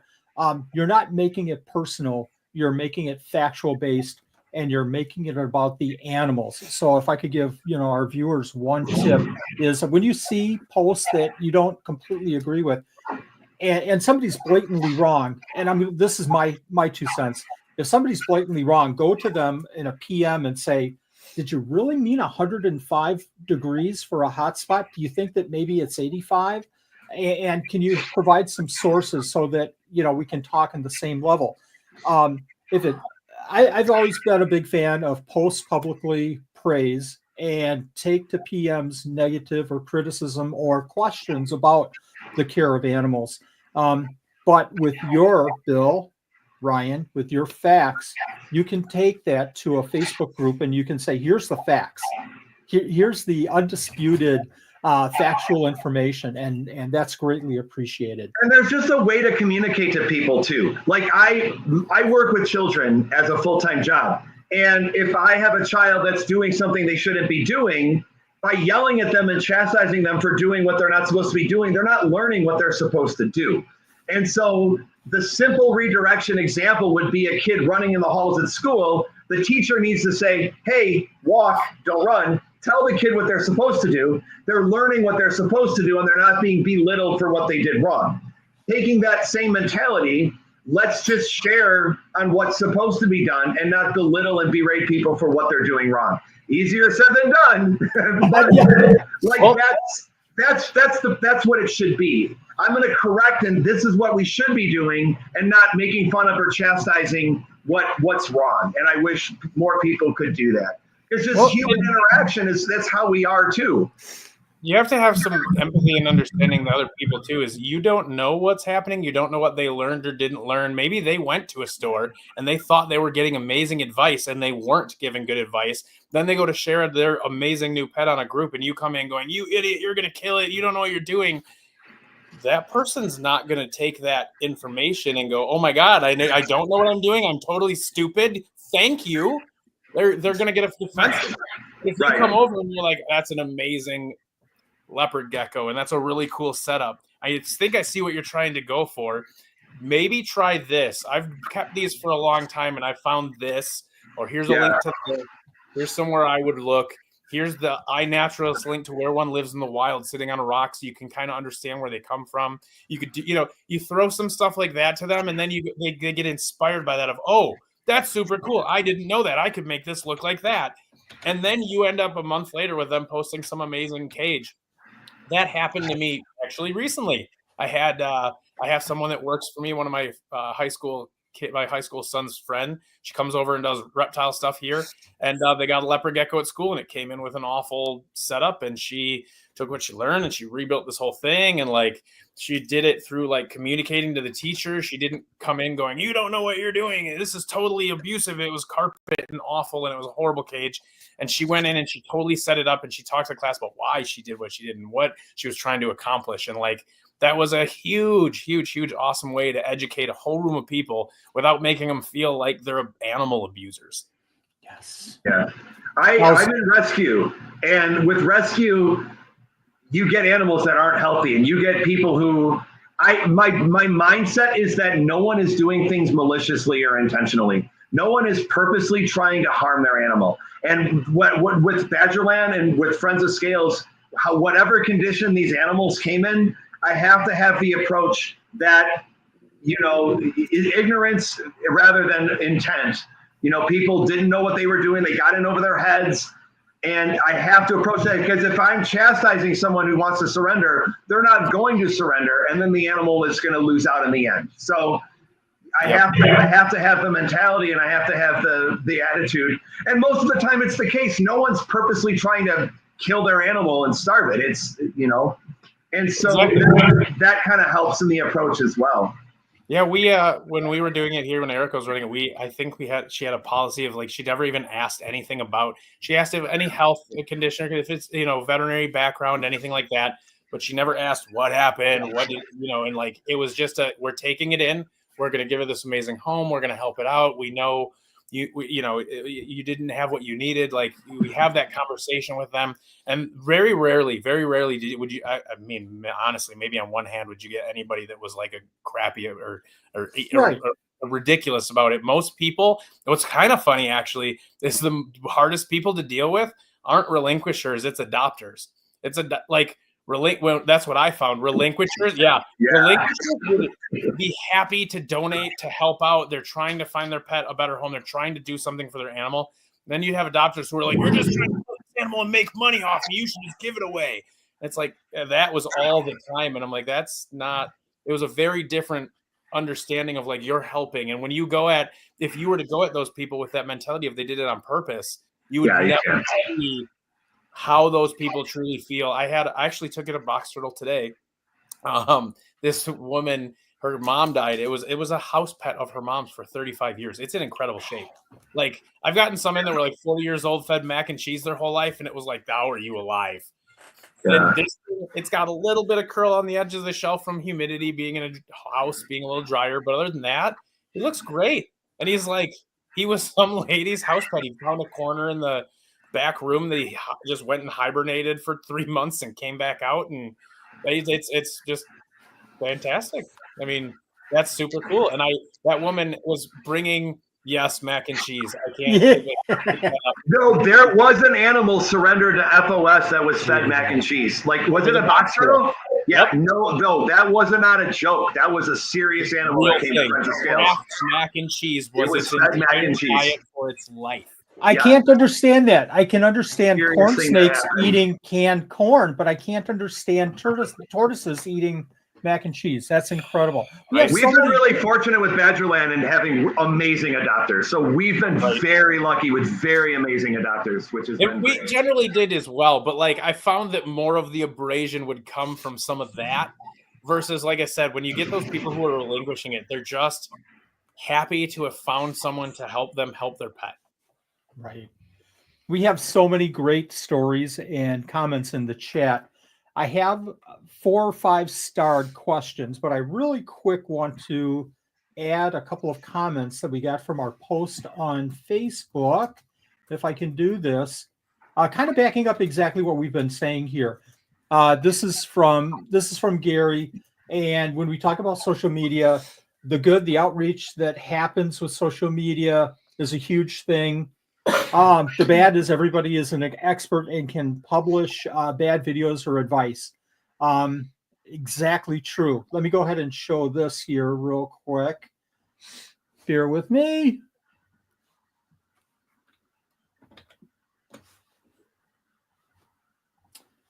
Hopefully this comes up soon. Present, share. You got some soldiers in the chat that have been here. We're going on 2 hours, man. Some of you guys are troopers. I know. I'm the cook for dinner. You're gonna get like 5 to 10 more minutes before I get yeeted out of this screen. Yeah, I'm going to jump right over to a couple of these questions here. I'm gonna elevate with little claws out of the room. We had kind of talked a little bit about this, but how do you get the big box stores to do better? Hold them to higher standards to educate the buyers. Ask for management. Ask to talk to someone. Email corporate.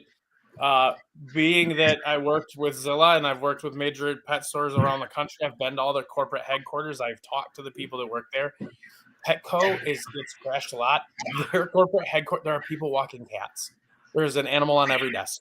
It is the most animal-loving, pet-friendly, pet enthusiast building you'll ever walk into. And they have a lot of protocols and rules and procedures in place to handle animals that are sick.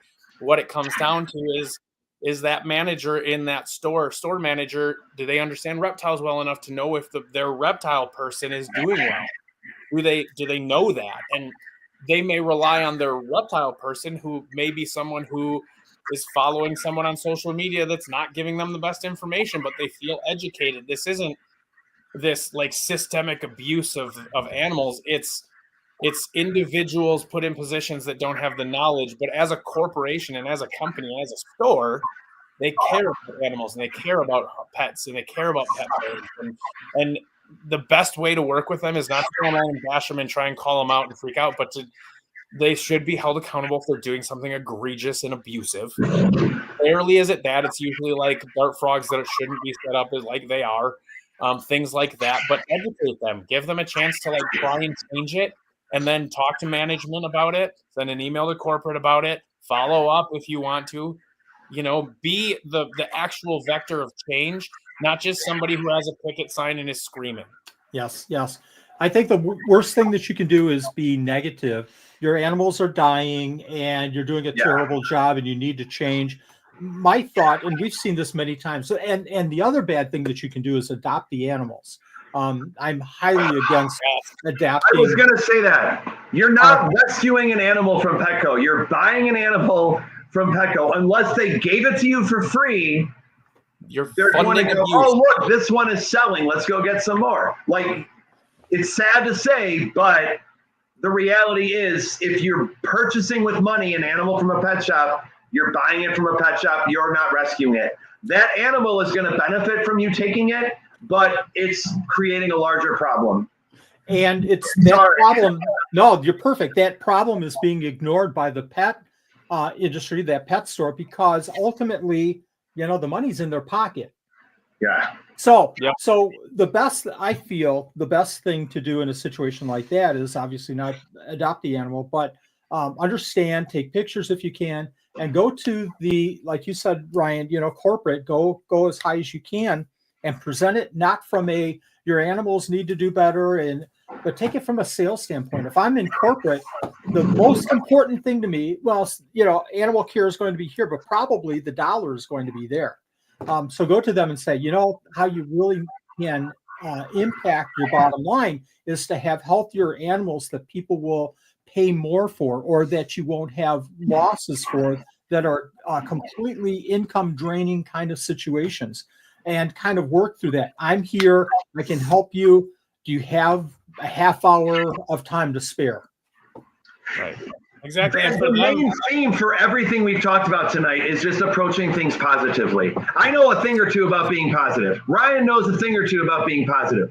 Wally and Nanette know a couple things about being positive. Whether you're talking to the pet store manager or the corporate owner or the person on Facebook or the kid down the street with a leopard gecko, educating and teaching positively is the way to do it. That's always the way to do it. However they're receptive to the information is on them, but we should never stop being positive because of that. Yes. Yeah, you can't start educating someone who's on the defense immediately. It's just No. I mean, just watch Facebook political posts. There's no No. there is Don't. no No. conversation. It's just Don't yeah, do that. right. It's just No.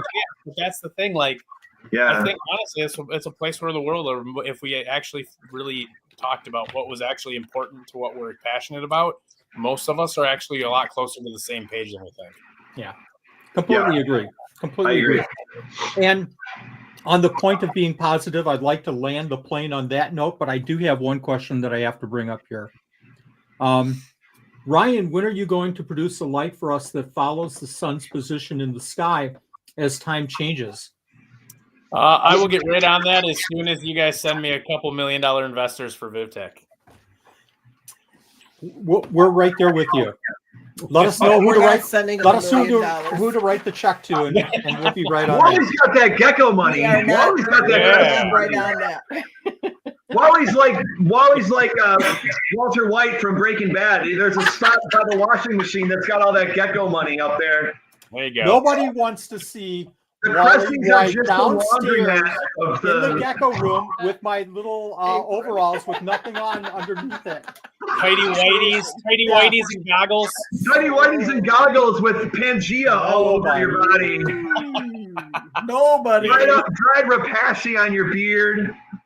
So, hope viewers, Crystal's I'm not sorry watching this. you won't She'll be able never to go sleep downstairs tonight again. because of that visual. But I Hopefully, apologize. someone is already like doing an AI of Wally. Erica's right here. Tiny whiteys with a. Bill, stop artistic. it.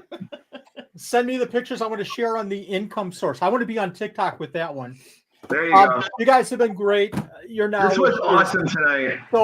So appreciated. We could have taken every single one of these topics and made it a 2-hour show easily. I appreciate your time. Keep up the good work. The community appreciates you. Thank you very much. This was a lot of fun. guys. Thank you guys so much. Ryan, it was awesome seeing you. I will talk to you very soon. Hey, man, we got to talk soon. Wally, you guys too. Great to see you. Yeah, I love you guys. Thank you guys. Have a great Thank night. you all. Take care. Bye, Good night, all. Bye-bye.